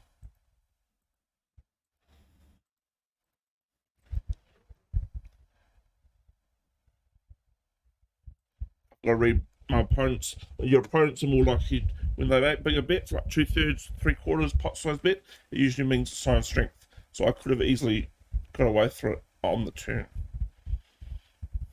Because he probably exercised pot control on the flop, and there's 2 4s there, and if he had ace queen. But then if he had 2 4s, he could disguise his hand by just checking around on the flop and then starting to 1 or 2 barrel on the turn or river. And that's what he did. He disguised his hand well, outplayed me. I could have easily saved money by reading his 2/3 pot size bet on the turn, a sign of strength. And how quickly they act is also a sign. How strong they are. If they act quickly, they're more likely got a strong hand than when they take their time. But then with me, I act quickly all the time, so it's hard to get a read on me when you're trying to gauge on based on how fast they act. But if your opponent acts fast, if they're a slow player and they act quickly and they make a 3/4 or 2/3 size pot, that could mean a sign of strength there. It might be best to fold there. Right, that ends the outplayed. Opponent outplayed me, and the outplayed them section. There were quite a few hands I need to work on that went to minimize the amount of times the opponent outplays me and got to save my chips by learning to fold in earlier streets. Alright guys, the next section we'll be talking about is got unlucky and bad play and missed opportunity. We got 7 more hands to talk about, so I might just put them all in one video. Thanks for watching this one. Bye for now. We're back. The last recording of the day. We're streaming a couple of hours late tonight since still finalizing my YouTube video that I promised for this weekend. So the section we're doing is getting unlucky whenever we got unlucky in hand. So I'll just show you the one hand I got unlucky. Undergun raiser raises it up. I've got to get one call undergun +1. I raise it up 27 cents. And the original razor 4 bets me. I call one. And you got lucky with 9s. I only had a short stack, 64 cents. I wouldn't have called the 4 bet with a big stack, $2 or anything. I would just folded. Got lucky in that hand. The next thing I want to talk about is bad play. Any bad play I made. So we'll quickly look those hands up.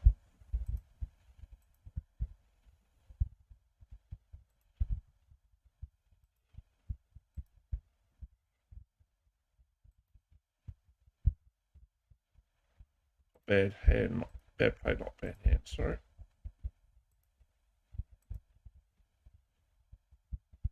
No hands there.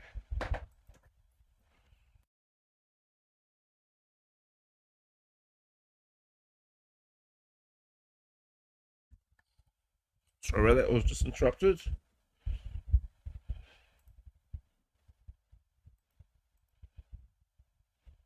Alright, I'm going to play a missed opportunity hand.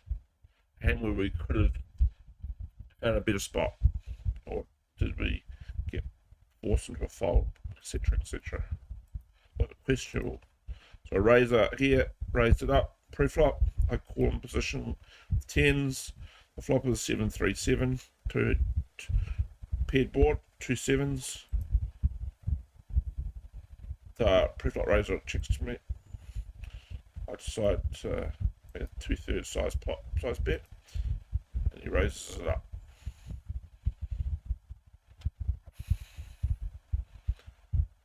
This guy must be a very good player because he decided to raise me on the flop. He probably had the intention of check raising me on the flop, knowing that I'm a very aggressive opponent, very active and aggressive player. So hopefully I took note on GG Poker on his notes that he likes to check raise. Next time I'll hopefully just check behind on the flop. So I fold. He's either got the 7 or he's got an overpair. Aces, kings, queens, jacks. So he beats me. One of the aces, kings, queens, jacks, or a 7. One of those 4 hands I think he had, because he made the bet size so big, the raise so big. You know, I don't have to try and win every pot, so I'll just fight another day. Could have checked behind on the flop, saw, but he decided to check raise me. Next time I should probably check. My main weakness in my game is not checking enough. I usually bet, call, or raise. I don't check that often when I can. So enough of that hand. Protecting my hand. Let's look up that.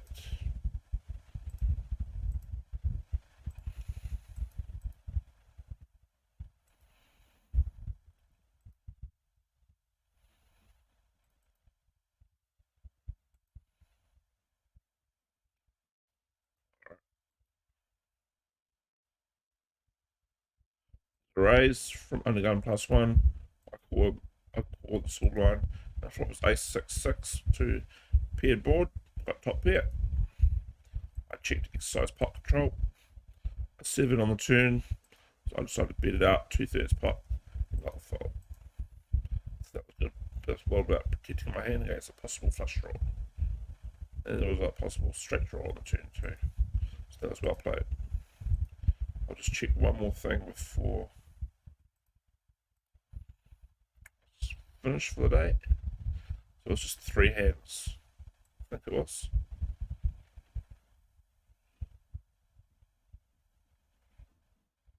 Okay, we actually got a few more.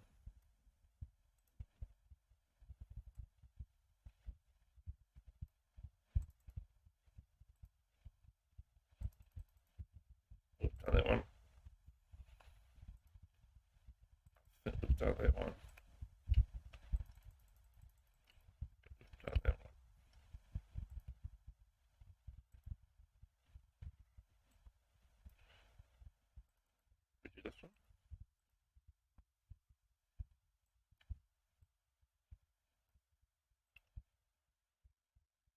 We've done that one.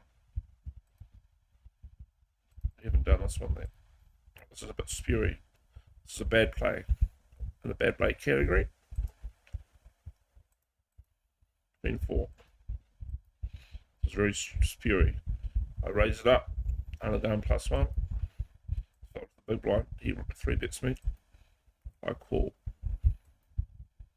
When I call 3-bet, Queen 4, I'm looking to hit 2 pair or trips on the flop. I should learn to fold 3-bets more often with Queen 4, because the likelihood of getting 2 pair or trips on the flop and hit a home run is very unlikely. So I should probably fold to those 3-bets with those type of hands more, and just raise and get a corner and play small pots with these type of hands, not big pots. Anyway, the preflop raiser leads out 2/3 pot, and I decide to raise him. He calls. My turn's deuce. There's 2 clubs on the board. There's still the potential straight draw on board.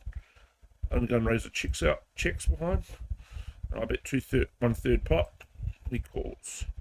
The king comes on the river. We check behind, and you got aces. This is a very bad play by me. Made a number of mistakes.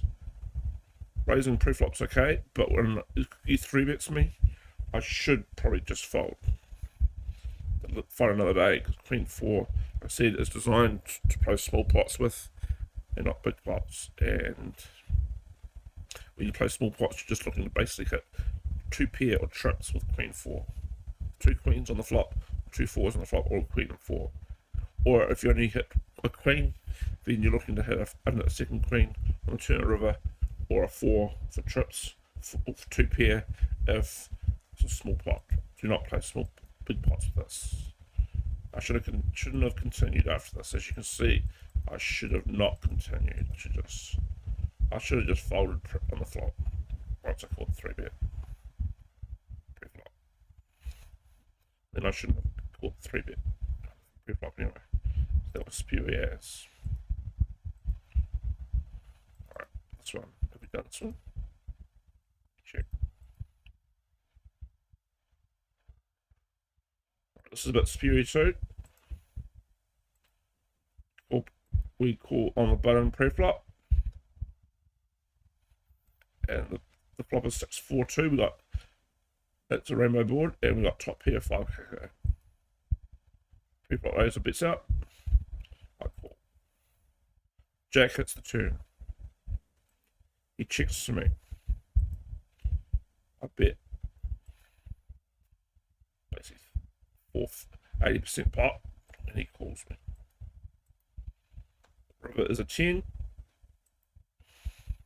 Checks. I check behind. Hope to beat him, and he got 6-8. I don't know why he called the turn bet with 6-8. The jack came, but he obviously thought, since I'm an active player, his 6 top pair on flop could be good a lot of the time.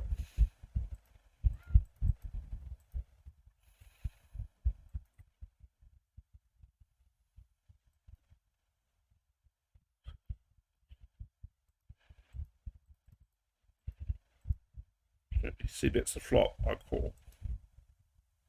Once he checks, I should just check behind. I should just check behind on the turn. He checks to me, I should just check behind. Should just check behind on the turn and then check down the flop for get a cheaper showdown. Could have saved myself 51 cents by not betting the turn. And he checks me. Then hopefully would have checked down the river, or I would have only lost 30 cents, not 80 cents. So that's that one. Alright guys, that was the bad plays, section 7A. Bad play, I don't know why that didn't appear before, but that's the end of my YouTube video for this week, guys. It's about 4 hours long. I hope you enjoy it as much as I enjoy bringing it to you. I have to be more picky with what hands I review next week, because I'll be streaming 30 hours a week, and if I did do 4-hour videos per day, that's like over the 12-hour limit that YouTube allows for videos. Alright guys, any questions? Any other questions in when I post this video on YouTube, feel free to let me know. You can contact me on Discord, YouTube, Instagram, Twitter, Facebook, and my Twitch channel. Alright guys, thanks for watching this, and I'll see you guys soon.